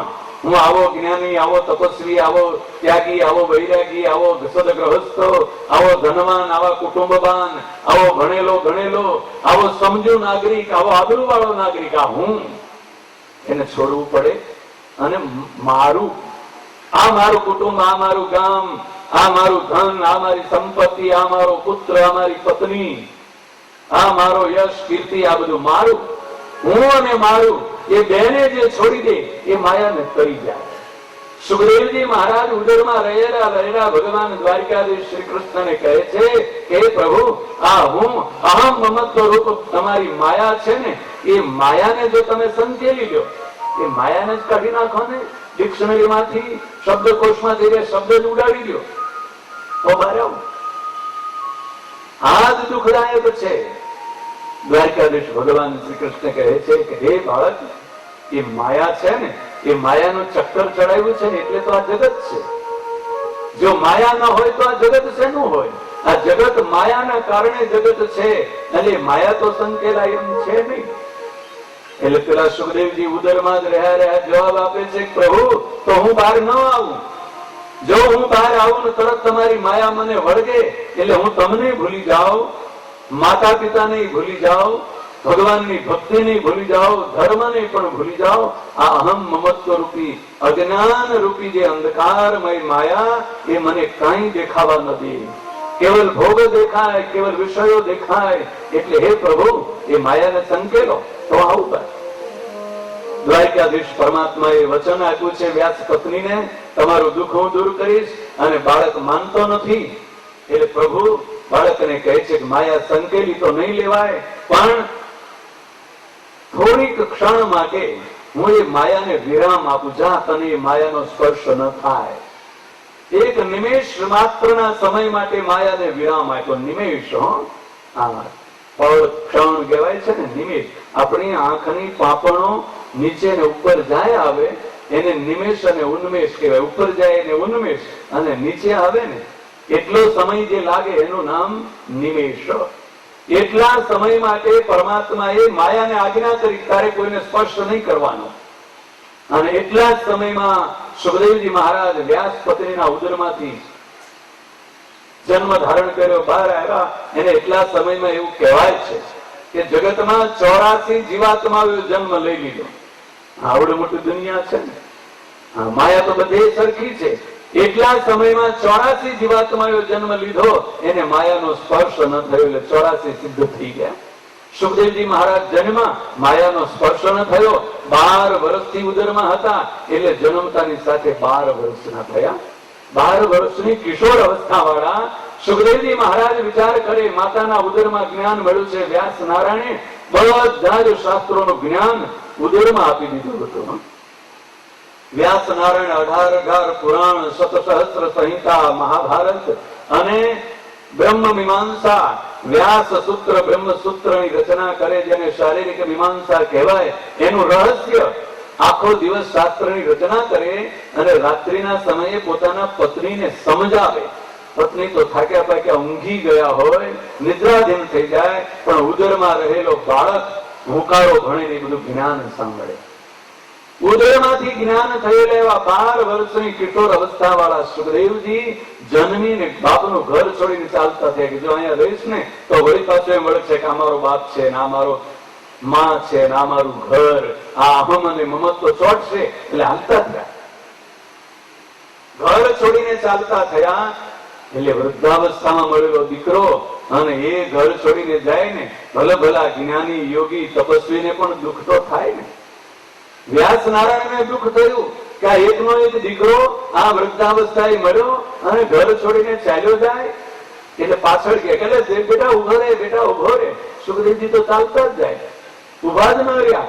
એટલે વ્યાસ નારાયણ રડવા મળ્યા. હો 80 વર્ષના ડોહાની આંખોમાંથી આંસુ આવવા મળ્યા, દળદળ નીકળવા મળ્યા. વિરહ કાતર આ જુહાવો પુત્રેથી તન્મય થયા. ભગવાન વ્યાસ નારાયણે લખ્યું પોતાનું વર્ણન કે મારી દશા કેવી હતી. વિરહ કાતર આ જુહાવો પુત્રેથી તન્મય થયા. હે પુત્ર, હે પુત્ર, ઉભો રે, ઉભો રે. એમ આકુળ વ્યાકુળ બની ગયેલા, વિરહ આતુર બનેલા ભગવાન વેદવ્યાસજી કરુણ રુદન કરતા કરતા સુખદેવજીને ઉભો રાખવાનો પ્રયત્ન કરે. ત્યારે સુખદેવજી મહારાજ વૃક્ષ વેલી અને લતાઓમાં પ્રવેશ કરીને ભગવાન વ્યાસને એમ કહે કે હે વ્યાસ નારાયણ, તમે એમ કહ્યું છે કે આ જીવાત્માએ કેટલા બધા જન્મો લીધા. આ જગતમાં જેટલી સ્ત્રીઓ છે ને એ બધી સ્ત્રીઓને એક એક વખત માં બની આવ્યો છે. આ જગતમાં કોઈ એવી સ્ત્રી નથી કે એની માં ન બની હોય. આ જગતમાં જેટલા પુરુષો છે એ બધા પુરુષોને એક એક વખત બાપ કરી આવ્યો છે. આટલા બધા જગતમાં જેટલા પુરુષો છે એમાં એક પણ પુરુષ એવો નથી કે આ જીવનો બાપ ન બન્યો હોય. આટલા તો એના જન્મ વીતી ગયા. હે વ્યાસ, તમે જ આવું શાસ્ત્રમાં લખ્યું છે, તો આટલા બધા જન્મના મારા માં ને મારો બાપ એને હું યાદ નથી કરતો, તો આ જન્મના શુક્રવાર યાદ કરું. તમે કયા જન્મના મારા મા બાપ, કયા જન્મના મા બાપને હું યાદ કરું? તમે કેટલાના પુત્ર થઈ આવ્યા છો, કેટલા એના બાપ થઈ આવ્યા છો. કોઈના માટે રડ્યા નહીં, મારા માટે શા માટે રડો છો? આમ જયારે યોગ શક્તિથી સુખદેવજી મહારાજે વ્યાસ નારાયણને જવાબ આપ્યો ત્યારે વ્યાસજી ઉભા રહી ગયા. યાદ આવ્યું, હા મેં કહ્યું છે વાત સાચી, સારું જા. પણ છેલ્લે છેલ્લે મેં જે તને નથી કહ્યું ને એ કહી દઉં, સાંભળતો જા. આ જગતમાં જેને પણ મનુષ્ય દેહ મળ્યો એને મોક્ષ મેળવવો જોઈએ. મોક્ષ મેળવવા માટે કોઈ યોગ્ય ગુરુ કરવા પડે. તો હે સુખદેવજી, આ જગતમાં ગુરુ કરવા યોગ્ય તો એક જનક રાજા છે, એને ગુરુ કરજે, બીજા કોઈને ગુરુ કરતો નહીં. એટલું કહીને વ્યાસ પાછા વળ્યા અને સુખદેવજી ગયા જંગલમાં. પણ વ્યાસ નારાયણનું છેલ્લું વચન હતું ને એ યાદ રહી ગયું કે જનકને ગુરુ કરવાનો કયો છે, પણ મારે ક્યાં ગુરુની જરૂર છે? મને તો બધું જ્ઞાન છે. જગતમાં ઘણા આવા અખ્તર ડાયા હોય કે આપણે ક્યાં વળી ગુરુની જરૂર છે? આપણે તો બધા શાસ્ત્રો વાંચી નાખ્યા છે, પણ વાંચી નાખ્યા રાખ્યા એ કોઈ નહીં.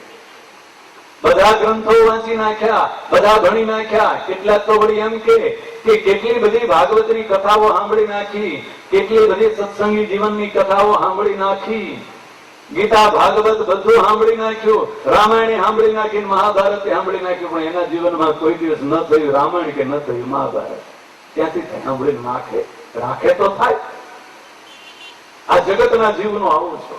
સુખદેવજી મહારાજ પણ જગતમાં આવ્યા ને અસર થઈ કે આપણે ક્યાં જ્ઞાનની જરૂર છે? આટલું બધું જ્ઞાન મળ્યું છે, મારે વળી ક્યાં ગુરુની જરૂર? એટલે સુખદેવજી મહારાજ વનમાં બેઠા તપ કરવા માંડ્યા છે. જગત આખામાં પ્રસિદ્ધ થયું કે ભગવાન વ્યાસ નારાયણને ત્યાં દીકરાનો જન્મ થયો અને અદભુત ઘટના ઘટી. 12 વર્ષની કિશોર અવસ્થા વાળો બનેલો તરત જ જન્મેલો દીકરો એ ઘર છોડીને વનમાં ચાલ્યો ગયો. આવો ત્યાગવાન, આવો વૈરાગ્યવાન, આવો યોગી, આવો જગતમાં બીજો કોઈ યોગી ક્યાં જોવા મળે? જન્મીને તરત ઘર છોડીને ચાલ્યો જાય અને જન્મતા 12 વર્ષની ઉંમરનો. એટલે તો જગત આખાનો પ્રવાહ સુખદેવજી મહારાજના દર્શન કરવા ઉમટી પડ્યો. આ જગતમાં એવી કહેવાય ચમત્કાર હોય ત્યાં તૂટો ન મળે નમસ્કાર કરનારા. સુખદેવજી મહારાજના દર્શન કરવા માટે, સુખદેવજી મહારાજના આશીર્વાદ લેવા માટે લાઈનોની લાઈનો લાગી. સુખદેવજી મહારાજ સમાધિમાં બેઠા બેઠા જોયા કરે છે, ઓહો આટલા બધા માણસો, એટલા બધા માણસો મારા દર્શન કરે, એટલા બધા માણસો મારા ચરણ સ્પર્શ કરે. આ બધાને કેવું સુખ મળે! કેવો મોટો હું તપસ્વી, કેવો મોટો યોગી! મોટા મોટા તપસ્વીઓ આવે છે, સાધુ મહાત્માઓ આવે છે, યોગીઓ આવે છે અને સુખદેવજી મહારાજને વંદન કરે. હવે સુખદેવજી મહારાજને જિજ્ઞાસા થઈ કે આટલા બધા મોટા મોટા આવી ગયા, રાજા મહારાજાઓ આવે છે, તપસ્વીઓ આવે, યોગીઓ આવે છે, સિદ્ધો પણ આવે છે, પણ ઓલા મારા વ્યાસજીએ કહેલો પેલો જનક આવ્યો કે નહીં આમાં? પણ જનક તો આવ્યો જ નહીં. જનક દેખાતો નહીં ક્યારેક. એટલે સુખદેવજીના મનમાં એમ થવા મળ્યું કે આ જનક બધા આવે ને આખી દુનિયા આવીને જનક ન આવ્યો એટલે આ જનક બહુ અભિમાની હશે. આ જનક છે કેવો? હવે એક દિવસ રહેવાની ઈચ્છા થઈ, જનકને જોવા જાવો છે. કેવો છે જનક? સમાધિમાંથી ઉભા થયા, ઉભા થઈને હાલતા થયા, પૂછવા માંડ્યા કે જનક ક્યાં? એટલે કોઈ તે બતાવ્યું કે તો મિથિલાનો રાજા છે. એટલે પૂછતા પૂછતા મિથિલામાં પહોંચ્યા. નાગરિકોને પૂછ્યું જનક ક્યાં? કે તો આ દેશ આ નગરનો રાજા, બહુ મોટી સમૃદ્ધિ સંપત્તિ વાળો. એટલે સુખદેવજી મહારાજ પહોંચ્યા જનક રાજાની રાજધાનીમાં. રાજમહેલના દરવાજે જઈને ઉભા રહ્યા. ત્યાં સેવકોએ રોક્યા. અરે સુખદેવજી મહારાજ ક્યાં જવું છે? અરે તપસ્વી મહારાજ ક્યાં જવું છે? બોલો શું જોઈએ તમારે? દક્ષિણા જોઈએ, કઈ અન્ન જોઈએ, વસ્ત્ર જોઈએ, સુવર્ણ જોઈએ? અમારા રાજા જનકની આજ્ઞા છે, હુકમ છે કે કોઈ ભિક્ષુક આવે, કોઈ તપસ્વી આવે, માગે એના કરતા બમણું આપજો. બોલો તમારે શું જોઈએ? સુખદેવજી મહારાજ કહે છે હું કઈ લેવા આવ્યો નથી. તો પેલા દ્વારપાળો કે તો શું કરવા આવ્યા છો? કઈ કામ છે બીજું? તો કે મારે જનકને મળવું છે. એટલે પેલા સૈનિકો દ્વારપાળો કહે છે પણ કામ શું? આ તો રાજાને મળવાનું, એપોઇન્ટમેન્ટ લેવી પડે, તમારું કામ કેવું પડશે, તમારો પરિચય આપવો પડશે. બોલો શું કામ છે? એટલે સુખદેવજી મહારાજ કહે છે વિચાર કર્યો, વ્યાસજીએ કહ્યું તો ગુરુ કરજે, તો ગુરુ કરી નાખીએ. કે સુખદેવજી મહારાજ કે મારે બીજું કઈ લેવું દેવું નથી, મળવાનું કામ એ છે કે મારે જનકને ગુરુ કરવા છે. એટલે પેલા દ્વારપાળો કે ઉભા રહો, રાજાની રજા લઈ આવી, જો હા પાડે તો અંદર જવા મળશે, નહીં તો નહીં જવાય. દ્વારપાળો જઈને જનકને વિનંતી કરી કે બહાર એક મોટા બહુ તપસ્વી આવ્યા છે અને એમ કહે છે કે હું વ્યાસ નારાયણનો પુત્ર, મારું નામ સુખદેવજી, અને જનકને ગુરુ કરવા આવ્યો છું. જનક રાજા સમજી ગયા, હા સુખદેવજી વ્યાસના પુત્ર, હા હા બરોબર, વાંધો ને આવવા દો, પણ એને કહી દેજો કે હું મારા રાજ્યમાં કોઈ દિવસ માયાને પેસવા દેતો નથી. માયા બધી બહાર મૂકીને આવે. પેલા દ્વારપાળે હુકમ કર્યો કે રાજાની આજ્ઞા છે કે માયા જેટલી હોય ને એટલી બધી બહાર મૂકીને જજો. આ રાજમહેલમાં માયાને પેસવા દેતા નથી. સુખદેવજી મહારાજને આમ શરીર આખું કંપી ઉઠ્યો. અરે માયાના ઢગલા ઉપર એ બેઠો છે અને મને માયા છોડવાનું કે મારી પાસે માયા જેવું છે શું કે? છતાંય જો એને માયા લાગતી હોય તો લોક મર્યાદા માટે હા મારી પાસે 4 આંગળની લંગોટી બાંધવા માટે 4 આંગળનું કાપડ છે, એ સિવાય કઈ નથી. અને હાથમાં જળપાત્ર છે, તો એ જળપાત્ર તુમડો તો ફોડી નાખ્યું. એટલે આ માયા હોય તો એ કાઢી નાખું. અને આ લંગોટીમાં માયા દેખાતી હોય ને તો મારે વળી એની શું જરૂર છે? સુખદેવજી મહારાજે લંગોટી તોડી નાખી દીધી. આ બધી માયા મૂકી દીધી કે હવે જવું ને. અને સુખદેવજી મહારાજ ત્યાં રાજમહેલમાં ગયા એટલે જનક મહારાજે એવું સ્વાગત કર્યું, સન્માન કર્યું અને કહે છે પેલા તમે શિષ્ય પછી બનજો, પણ પેલા અમારું તમે તપસ્વી છો, બ્રાહ્મણના દીકરા છો, એટલે અમારું આતિથ્ય સત્કાર સ્વીકાર કરો. આતિથ્ય સત્કાર સ્વીકાર કર્યો, જમવા બેસાડ્યા. રાણીઓને હુકમ કર્યો કે આવા મોટા યોગી કોઈ દિવસ મળશે નહીં. આ તપસ્વી આવા યોગી આવ્યા છે, ખૂબ સરસ રસોઈ બનાવીને જમાડો. 56 પ્રકારના મિષ્ટાન ને વ્યંજનો ને અથાણાઓ ને પાપડો એ સુવર્ણના થાળમાં લાવી અને એક થાળ સુખદેવજી મહારાજને મૂક્યો અને એક જનક રાજા સામે જમવા બેઠો. બાગોટ ઉપર જ્યાં સુખદેવજી મહારાજ જમવા બેઠા ત્યાં ઊંચી દ્રષ્ટિ પડી. આવો મોટો જબરજસ્ત પથ્થર લટકતો હતો. એવો મોટો જબરજસ્ત 20 મણ વજન વાળો પથ્થર આમ હલતો હતો, જાણે હમણાં પડશે. કાચા સૂતરના તાંતણે બાંધી રાખેલો પથ્થર. સુખદેવજી મહારાજનો જીવ તાવડે ચડી ગયો કે હા રાજાએ ષડયંત્ર કર્યું છે ને મને મારી નાખવાનું. હમણાં પેલો પથ્થર પડશે અને મારા અત્યુત્તમ કેશવમ થઈ જશે. આ રાજાનું કાવતરું છે. કેમ કે જગતમાં બધા મને માન સન્માન આપે છે, હું મોટો કહેવાવ છું ને, એ રાજાને ઈર્ષા થઈ એટલે પોતાને મોટો જ્ઞાની તપસ્વી મોટો યોગી કહેવડાવવું છે, એટલે માને મારી નાખવાનું આ ષડયંત્ર રચ્યું છે. એટલે પછી બધા મોટો એને કહે ને એટલા માટે મને મારી નાખવાનું આ ષડયંત્ર રચ્યું છે. હમણાં પથ્થર પડે ને મારા ભૂક્કા બની જાય. પણ આ તો રાજા જો ને હાથમાં ઉગાડી તલવાર લઈને ખાવા બેઠો તો તલવાર છોડતો નથી.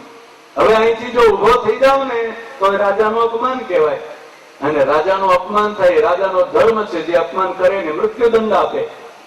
એટલે મને મારી નાખે. હતો રાજધર્મ છે, રાજાને અપમાન કરે એને મૃત્યુદંડ મળે અને રાજાનું અપમાન કરનારે મૃત્યુદંડ આપે એમાં રાજાને કોઈ દોષ લાગે નહીં, પાપ ન લાગે. એટલે રાજા તો મને મારી જ નાખે. ઉભો થવું તોય મરવું પડશે ને બેહી રહું તોય મરવું પડશે. જીવ થડી ગયો છે તાળવે.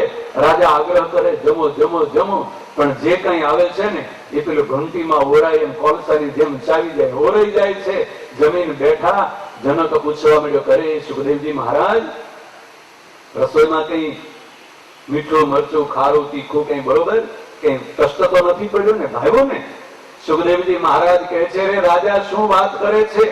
કઈ સ્વાદની ખબર જ પડી નથી ને જીવ તો તાવડે ચડી ગયો તો ક્યાંની ખબર પડે? હેઠો જીવ હોય તો ખબર પડે ને. શું ખાધું એ કઈ ખબર નથી. મિષ્ટાન ને પકવાન જેમ ઘંટીમાં ઓરાય એમ બધું ઓરાઈ ગયું. અને જનક રાજા કહે છે અરે સુખદેવજી મહારાજ મેં તો તમને કહ્યું હતું કે માયા હોય એ બધી બહાર મૂકીને આવજો. અને તમે તો માયાના ગાંહડે બાંધી લાવ્યા. મરી જાત તો તમારું શરીર મરત, તમારો આત્મા એ તો અજર અને અમર છે. એ ક્યાં મરવાનો હતો? કોણ મરત? માયા શું? સ્વામિનારાયણ ભગવાને વચનામૃતમાં શું કહ્યું? માયા કોને કહેવાય? ભગવાનનું ભજન કરતા ભગવાનને મેળવવામાં અડચણ રૂપ થાય એનું નામ માયા. આડી આવે માયા. એ ધન સુવર્ણ પત્ની દીકરા એ માયા નથી. જો એ આડા આવે તો માયા. પત્ની એવી ભટકાણી હોય કે ભગવાનનું ભજન કરવું હોય, દાન કર્મ કરવું હોય, સત્કર્મ કરવું હોય, ઝઘડો કરીને મારામારી કરે તો એ માયા. દીકરા એવા ભટકાણા હોય કે ભગવાનનું ભજન કરવાનો દે, ડોહાને વારે ચડાવે, જેટલું હોય એટલું બધું કબજે કરી લે, વિષય ભોગવવામાં કોઈ દિવસ ભગવાનના મંદિરમાં ન જાય તો એ માયા. માયા કોને કહેવાય? ભગવાનનું ભજન કરવામાં, પરમાત્માને પ્રાપ્ત કરવામાં આડશ રૂપ થાય તો માયા. ધન એ માયા નથી. જો ધન કોને કહેવાય? પૈસા મળે અને ભગવાનનું ભજન છોડીને વિષય ભોગ ભોગવવા મળે તો એ પૈસો માયા. પણ એ જ પૈસો જો ભગવાનના ભજન કરવામાં ઉપયોગી થાય, ભગવાનની સેવા કરવામાં ઉપયોગી થાય તો માયા કેમ કહેવાય? તો માયા નથી. જનક રાજા સુખદેવજી મહારાજને કહે છે, મહારાજ આ હું મરી જાઉં, હું અને અહમ એની માયાને મૂકવાની છે. આ ધન જગત સંપત્તિ છોડવાની એ માયા નથી. સુખદેવજી મહારાજને ક્યારે ભાન થયું? સુખદેવજી મહારાજે રાજા પરીક્ષિતને ગુરુ કર્યા, રાજા જનકને ગુરુ કર્યા અને જનક રાજાએ સુખદેવજી મહારાજને ભાગવતી વૈષ્ણવી દીક્ષા આપી, અષ્ટાક્ષર મંત્રનો ઉપદેશ આપ્યો. ત્યારે સુખદેવજી મહારાજને ભાગવત શાસ્ત્રની કથા કરવાનો અધિકાર મળ્યો. ગ્રહસ્થ હતા જનક રાજા, આવેલો જિજ્ઞાસુ મુમુક્ષુ એના બધા જ કર્મ, દુષ્કર્મ, પાપ કર્મ, પ્રારબ્ધ, સંચિત અને ક્રિયમાણ કર્મોને બાળીને ભસ્મ થાય ને ત્યારે ભાગવતી વૈષ્ણવી દીક્ષા આપી શકાય. દીક્ષા એ તો સાક્ષાત ભગવાન વાસુદેવ નારાયણનું સ્વરૂપ છે અને એ ભગવાન વાસુદેવ નારાયણના સ્વરૂપને જ્યાં ત્યાં ન પધરાવી દેવાય. પાપી જીવાત્મા હોય એને કેટલા જન્મના પાપ વળગ્યા છે. સ્વામિનારાયણ ભગવાન વચનામૃતમાં કહે, જન્મ જન્માંતરોના 3 પ્રકારના જે પાપ વળગ્યા છે, પ્રારબ્ધ, સંચિત અને ક્રિયમાણ, એને બાળવાની કોઈનામાં તાકાત નથી. એ તો બળે ને તો કેવલ અગ્નિમાં બળે, યજ્ઞ કુંડમાં બળે. મર્યાદા પુરુષોત્તમ પ્રભુ રામને રાવણની હત્યા કરી, રાવણનો વધ કર્યો, બ્રહ્મહત્યાનું પાપ લાગ્યું. એ બ્રહ્મહત્યાના પાપની નિવૃત્તિ માટે યજ્ઞ કર્યો, યજ્ઞનો પ્રારંભ કર્યો, પણ સીતાનો ત્યાગ કર્યો હતો. એટલે સીતા ક્યાં લેવા જાવી? એટલે બ્રાહ્મણો કહે છે કે સોનાની સીતા બનાવો અને અમે વિધિ ચલાવીએ. પણ કેટલાક બ્રાહ્મણો કહે છે કે સોનાનું પૂતળું તો એનો જ બનાવાય જે આ લોકમાં ન હોય. મૂર્તિની પ્રતિષ્ઠા એની જ થાય વેદના નિયમ પ્રમાણે. હો, મૂર્તિની પ્રતિષ્ઠા એની જ થાય કે જે આ લોકમાં ન હોય. અને સીતાની પ્રતિષ્ઠા કરવી પડે અને સીતાના પ્રાણને જો આમાં લાવીએ તો જે આ લોકમાં સીતા જ્યાં છે ત્યાંથી એના પ્રાણ ચાલ્યા જાય અને એ સ્ત્રી હત્યાનું પાપ બ્રહ્મહત્યાના પાપની ભેળું પાછું લાગે. એ સ્ત્રી હત્યાનું પાપ કોણ લે? કોઈ પણ વ્યક્તિની પ્રતિમા, કોઈ પણ વ્યક્તિની મૂર્તિ જે હયાત છે એની પ્રાણ પ્રતિષ્ઠા વેદના મંત્રોથી કરો તો એના પ્રાણ આમાં આવી જાય, પણ એ માણસ મૃત્યુ પામે. એની હત્યાનું પાપ કોના માથે આવે? હવે ઘણા લોકો ગેલસા અને ગાંડપણમાં કહે છે ફલાણી મૂર્તિ ફલાણાની, ફલાણી મૂર્તિ ફલાણાની પ્રતિષ્ઠા મૂર્તિઓ ઉભા કરી મૂકે, ખડા કરી મૂકે. એ વેદ શાસ્ત્રના વિરુદ્ધ છે. વેદ એવું કહે છે. એટલે વિદ્વાન બ્રાહ્મણો, 1000 બ્રાહ્મણો પ્રભુ રામે બોલાવ્યા હતા. એમાંથી કોઈ કેટલાક દક્ષિણાની લાલચમાં એ પ્રભુની વિધિને પૂરી કરવાનો પ્રારંભ કરાયો, પણ 750 બ્રાહ્મણો 1000 માંથી 750 ચાલ્યા ગયા કે અમે આવો વિધિ નહીં કરાવીએ. અને એ સરયુ પાર ઉતરીને ચાલ્યા ગયા. એ સરયુ પારી બ્રાહ્મણ એ પવિત્ર કુળમાં પરમાત્માનું પ્રાગટ્ય થયું.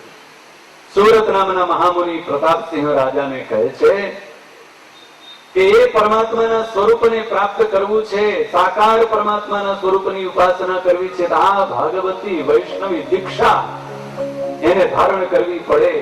અને એ કેવલ ગ્રહસ્થ હોય એ જ અગ્નિકુંડમાં આહુતિ આપી શકે, સપત્નીક હોય એ જ આહુતિ આપી શકે. જેની પત્ની મરી ગઈ હોય એ ગ્રહસ્થ પણ આહુતિ ન આપી શકે. જે પરણ્યો છે પણ પત્ની રિસાઈન જો પિયરે ચાલી ગઈ હોય તો યજ્ઞકુંડમાં આહુતિ ન આપી શકે. એ તો પત્ની સાથે બેઠી હોય તો જ યજ્ઞકુંડમાં આહુતિ આપે. અને આવેલા જિજ્ઞાસુના પાપને લઈ અને યજ્ઞકુંડમાં હોમે તો બળીને ભસ્મ થાય. પ્રભુ રામને પણ બ્રહ્મહત્યાના પાપને બાળવું હતું તો યજ્ઞ કુંડનો આશ્રય લીધો હતો. એમ આ જીવાત્માના સત્કર્મને, એના અસત્કર્મોને, પ્રારબ્ધ, સંચિત અને ક્રિયમાણ કર્મોને બાળવા માટે યજ્ઞ કુંડનો આશ્રય લેવો પડે. અને યજ્ઞ કુંડમાં આહુતિ આપવાનો માત્ર ને માત્ર કેવળ વેદોના નિયમ પ્રમાણે સપત્નીક એવા ગ્રહસ્થને જ અધિકાર છે. અને એવો પાપ રહિત જીવાત્મા થાય, નિર્ધૃત કલ્મશ થાય, એને ભાગવતી વૈષ્ણવી દીક્ષા અપાય. એટલે રામાનંદ મુનિ ધર્મદેવને કહે છે કે હે ધર્મ, આ કામ તમારું, ભાગવતી વૈષ્ણવી દીક્ષા તમારે આપવી તમારા પત્ની તમારી આજ્ઞા લઈ અને સ્ત્રીઓને ભાગવતી વૈષ્ણવી દીક્ષા આપે. આ ઉદ્ધવ સંપ્રદાયની પરંપરાનો પ્રારંભ આજથી થયો. સુવ્રત નામના મહામુનિ કહે છે, રામાનંદ મુનિની આજ્ઞાને મસ્તક ઉપર ચડાવી અને ધર્મ અને ભક્તિ પ્રયાગરાજમાંથી તીર્થયાત્રા કરતા કરતા વૃંદાવનમાં પહોંચ્યા. અને વૃંદાવનમાં યમુનાજીમાં સ્નાન કરી અને ભગવાન શ્રી કૃષ્ણ પરમાત્માની ભક્તિને આરાધના કરતા હતા. એમાં કેટલાક તીર્થયાત્રીઓ, કેટલાક ઋષિ મુનિઓ દુર્વાસા મુનિના શ્રાપના નિમિત્તે કરીને જેને મનુષ્ય દેહ મળ્યો છે એવા ઋષિ મુનિઓનો ભેટો થયો. અને એ ઋષિ મુનિઓને પરમાત્માની ઈચ્છાથી પૂર્વજન્મનું જ્ઞાન થયું.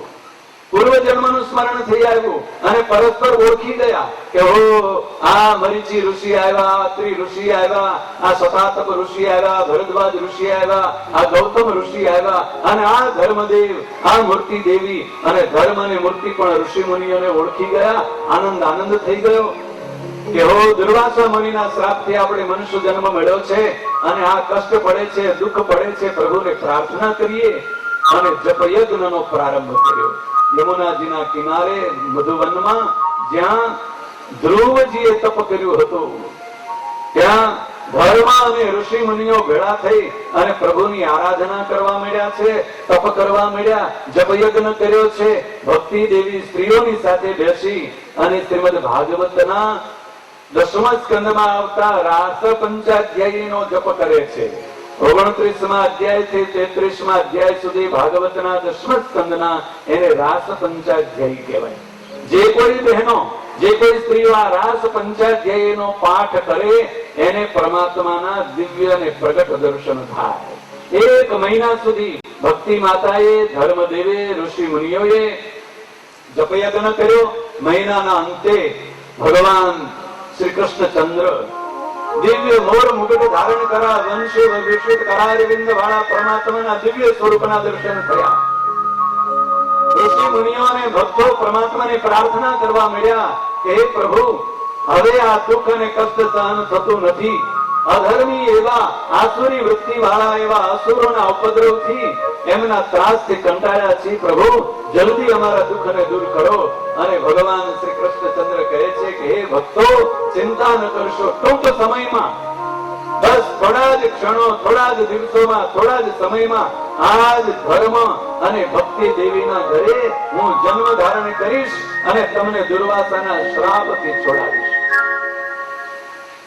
ભગવાન શ્રી કૃષ્ણ પરમાત્માનું આ વરદાન, એનો આશીર્વાદ સાંભળી અને ઋષિ મુનિઓ અને ધર્મ અને ભક્તિને આનંદ થઈ ગયો. અને મનોમન નક્કી કર્યું કે જો અસુરોને ખબર પડશે કે ભગવાન પ્રગટ થવાના છે તો જેમ કંસે ઉપદ્રવ કર્યો હતો એમ અસુરો ઉપદ્રવ કરશે. એટલે આપણે કોઈને કહેવું નહીં. ભગવાન પ્રગટ થશે, સૂર્યનો ઉદય થશે એટલે જગત આખાને ખબર પડશે. ભગવાન પ્રગટ થશે એટલે ખબર પડશે. પણ આપણે કહેવું નથી. આપણે ચાલુ જતા રહીએ, કોઈને ખબર ન પડે. આમ નક્કી કરી અને સૌ વિખેરાઈ ગયા. ઋષિ મુનિઓ દેશાંતરોમાં ફરવા નીકળી ગયા. ધર્મ અને ભક્તિ વૃંદાવનથી અયોધ્યા તરફ ચાલ્યા. સુવ્રત નામના મહામુનિ કહે છે, રસ્તામાં દૈવ વશાત પરમાત્માની ઈચ્છાથી ધર્મ અને ભક્તિ રસ્તો ભૂલ્યા. અંધારી રાત્રિ, અને એ અંધારી રાત્રિમાં ઘનઘોર જંગલમાં અજાણ્યા પ્રદેશમાં વરસાદ વરસવા મળ્યો, વીજળીના કડાકા થવા મળ્યા, મેઘની ગર્જના થવા મળી. ધર્મ અને ભક્તિ તો ભયભીત થઈ ગયા. હવે અમારી રક્ષા કોણ કરે? એવા ભયાનક અવાજો થાય છે, હિંસક પ્રાણીઓના અવાજો, ઘનઘોર અંધકાર. ભક્તિ દેવીઓ હળવા મળ્યા. ધર્મદેવ આશ્વાસન આપતા કહે છે કે હે ભક્તિ, હે દેવી, તમે ચિંતા ન કરશો. ભગવાનના ભક્તો મોટાઓને દુઃખ પડ્યું છે. પ્રભુ રામને વનમાં જવું પડ્યું, નળ અને દમયંતીને દુઃખ પડ્યું. આમ કેટલાક દ્રષ્ટાંતો આપી અને ધર્મદેવ સાંત્વના દેવાનો પ્રયત્ન કરે, પણ ભક્તિ દેવીનું રુદન બંધ થતું નથી. એટલે ધર્મદેવ પિતાનું વચન યાદ આવ્યું. પિતા બાળ શર્માએ કહ્યું હતું કે આવું કઈ કષ્ટ આવી પડે તો હનુમાનજી મહારાજનું સ્મરણ કરજો. અને ધર્મદેવે હનુમાનજી મહારાજનું સ્મરણ કર્યું.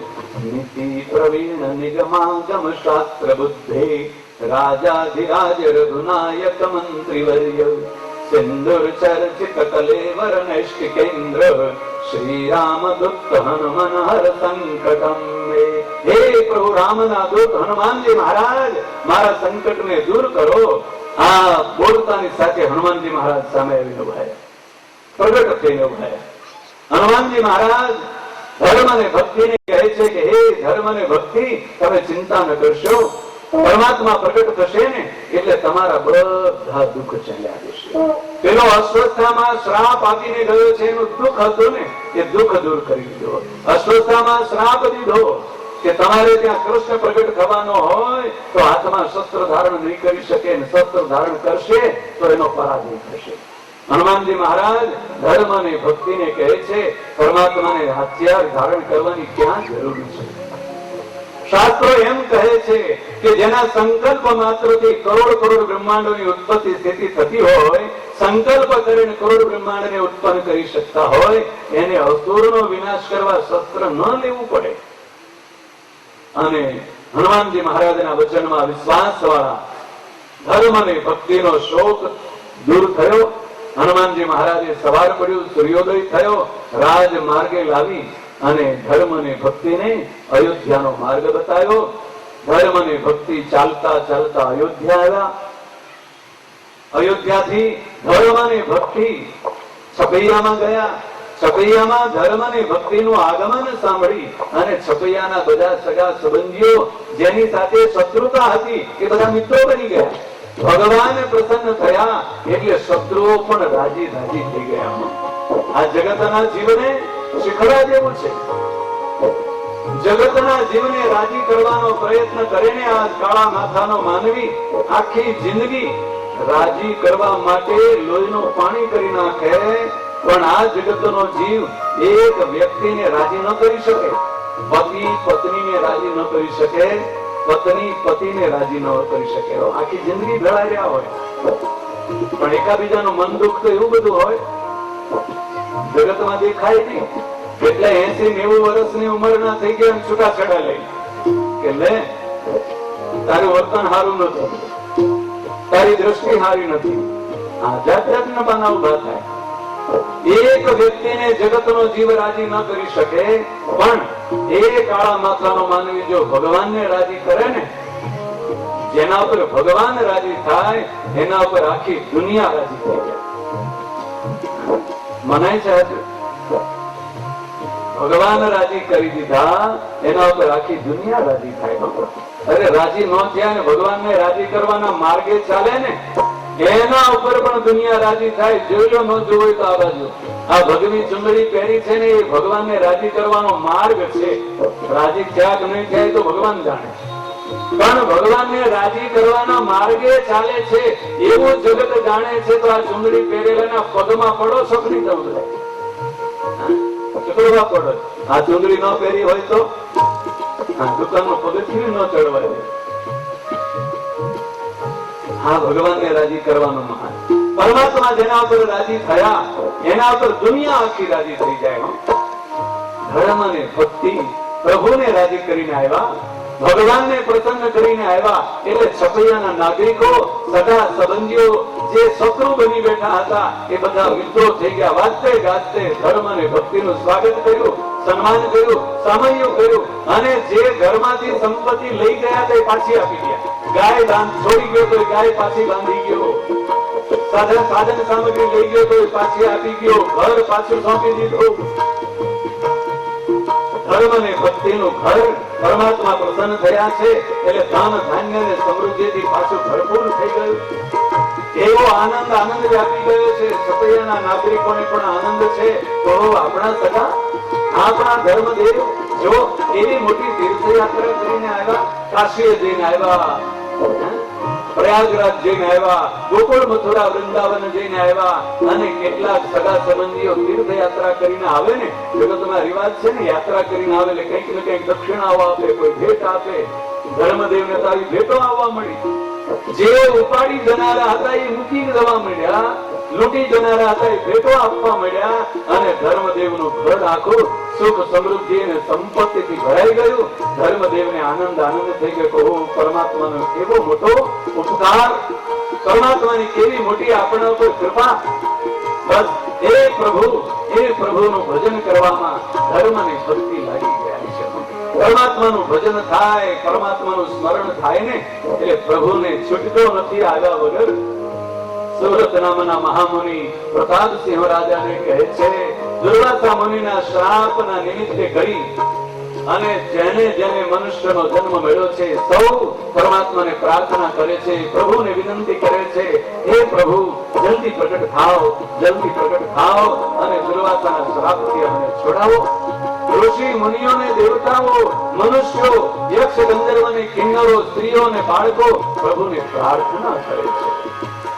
અને એ અનંત કોટી બ્રહ્માંડના અધિપતિ ભગવાન પુરુષોત્તમ નારાયણ આ જગતના જીવ માત્રના સુખને દૂર કરવા માટે ઋષિ મુનિઓ અને તપસ્વીઓ અને ઉદ્ધવજીની પ્રાર્થનાને સ્વીકાર કરી, ધર્મની પ્રાર્થનાને સ્વીકાર કરી અને પુરુષોત્તમ નારાયણ ધર્મદેવના હૃદયમાં પ્રવેશ કર્યો છે. ધર્મદેવના હૃદયમાં પરમાત્માનું આગમન થયું છે અને ધર્મદેવના હૃદયમાંથી દ્રષ્ટિ દ્વારા ભક્તિ દેવીના ઉદરમાં પરમાત્માએ પ્રવેશ કર્યો. પરમાત્માનો પ્રવેશ થતાની સાથે દેવ માતા આદિત્યના જેમ ભક્તિ દેવી શોભવા મળ્યા છે.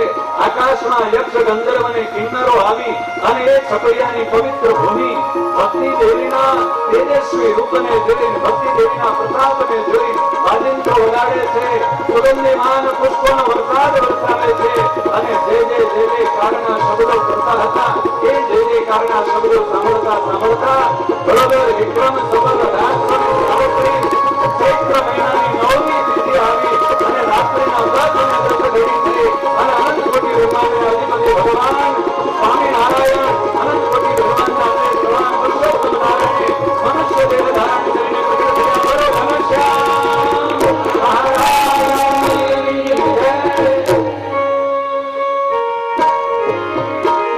પરમાત્માનું પ્રાગટ્ય થયું. છપૈયાના નાગરિકોને, ઋષિ મુનિઓને, દેવતાઓને આનંદ વ્યાપી ગયો છે.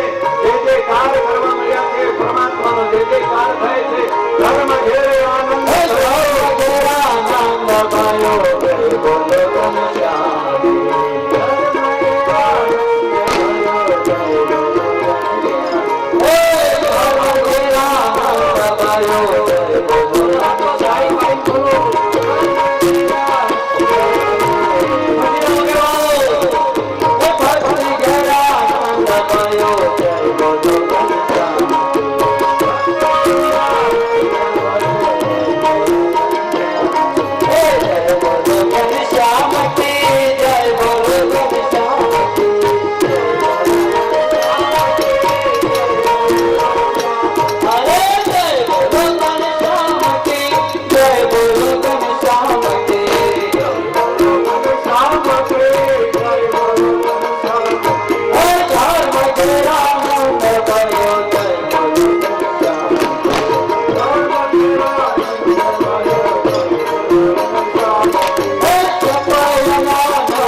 શ્રીમદ સત્સંગી જીવન ધર્મશાસ્ત્રમાં શતાનંદ મુનિ ભગવાન શ્રી હરિ મહાપ્રભુના દિવ્ય અને અલૌકિક ચરિત્રોનું વર્ણન કરે છે.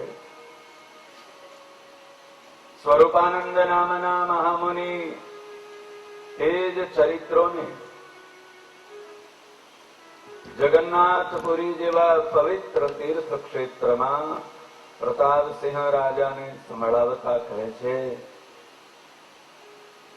અનંત કોટી બ્રહ્માંડના અધિપતિ એવા ભગવાન પુરુષોત્તમ નારાયણ વિક્રમ સંવત 1837 ચૈત્ર સુદ 9મી દિવસે એ છપૈયાની પવિત્ર ભૂમિ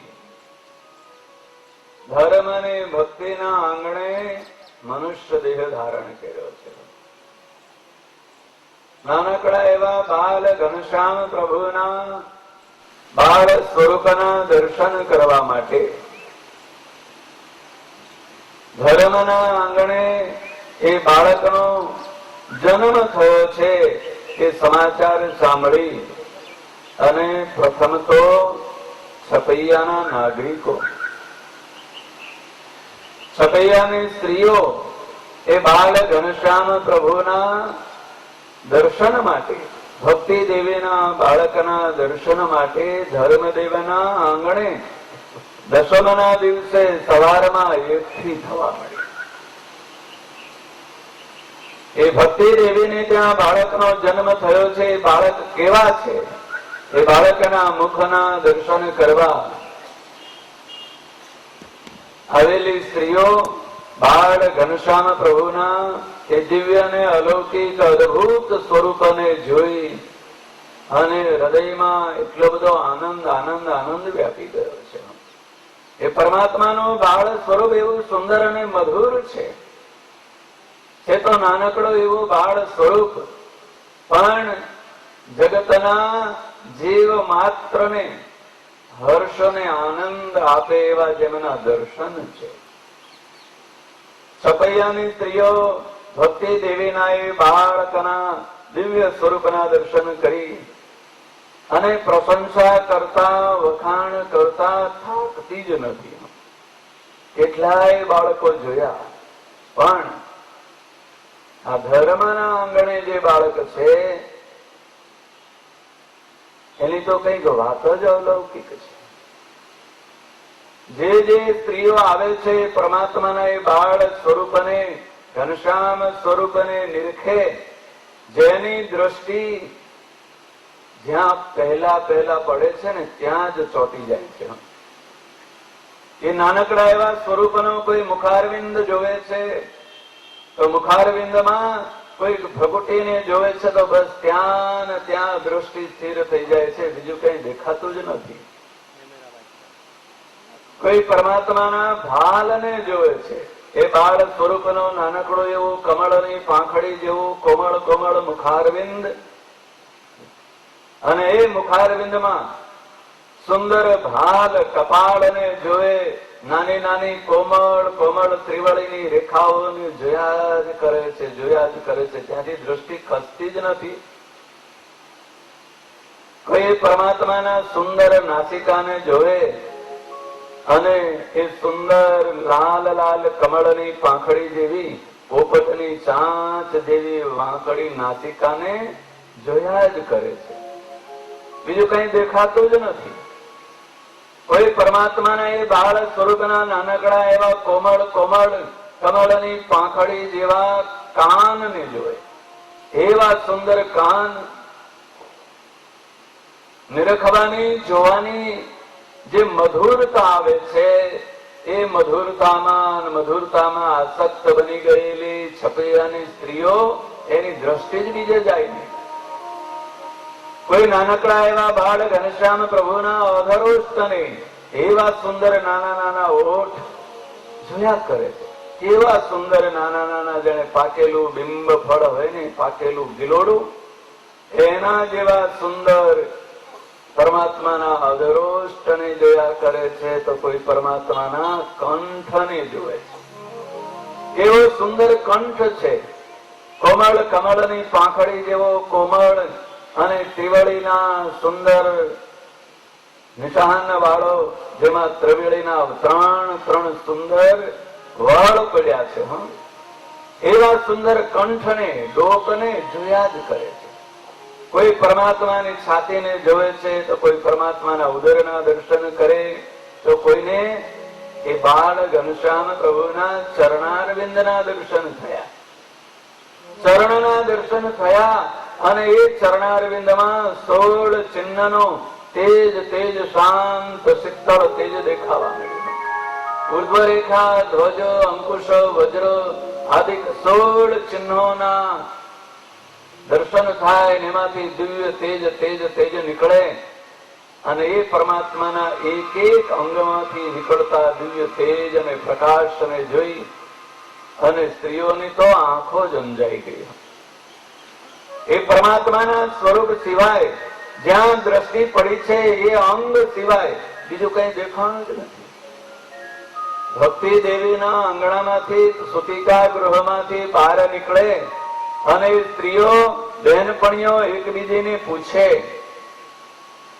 કે આ પ્રેમવતીનો બાળક કેવો રૂપાળો છે, કેવો સુંદર છે.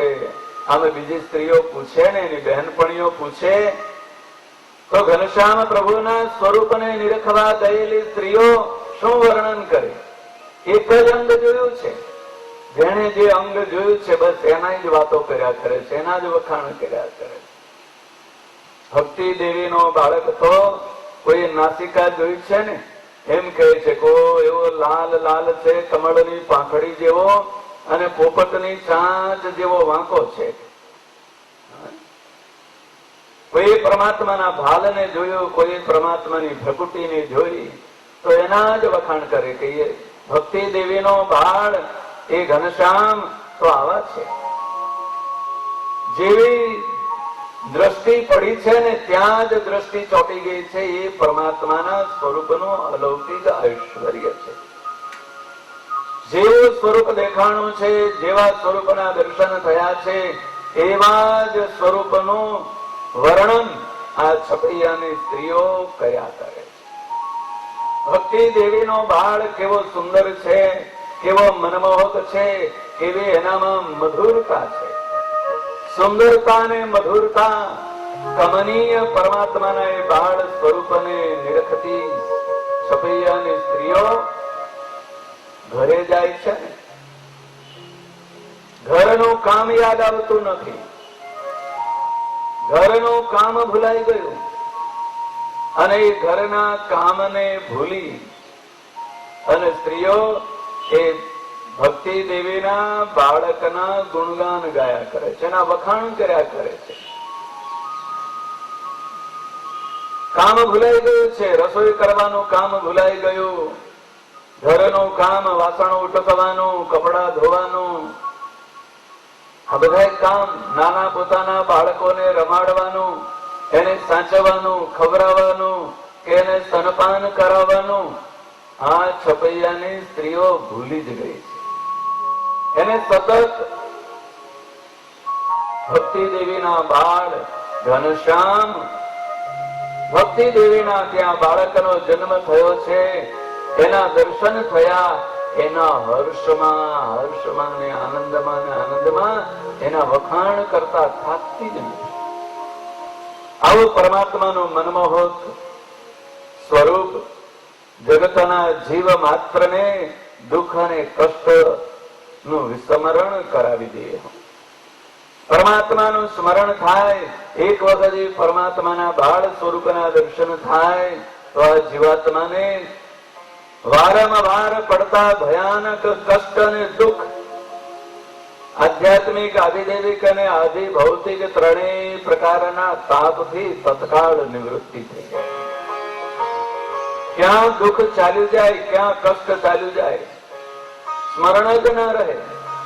એવું એ પરમાત્માનું સુંદર બાળ સ્વરૂપ જેમ જેમ દિવસો વીતતા જાય છે એમ એ પરમાત્માના બાળ સ્વરૂપના દર્શનની જે અલૌકિક વાત એ આખા છપૈયામાં, આજુબાજુમાં ધર્મદેવના સગા સંબંધી, ભક્તિ દેવીના કુટુંબીઓ અને છપૈયાની સ્ત્રીઓ એ બાળ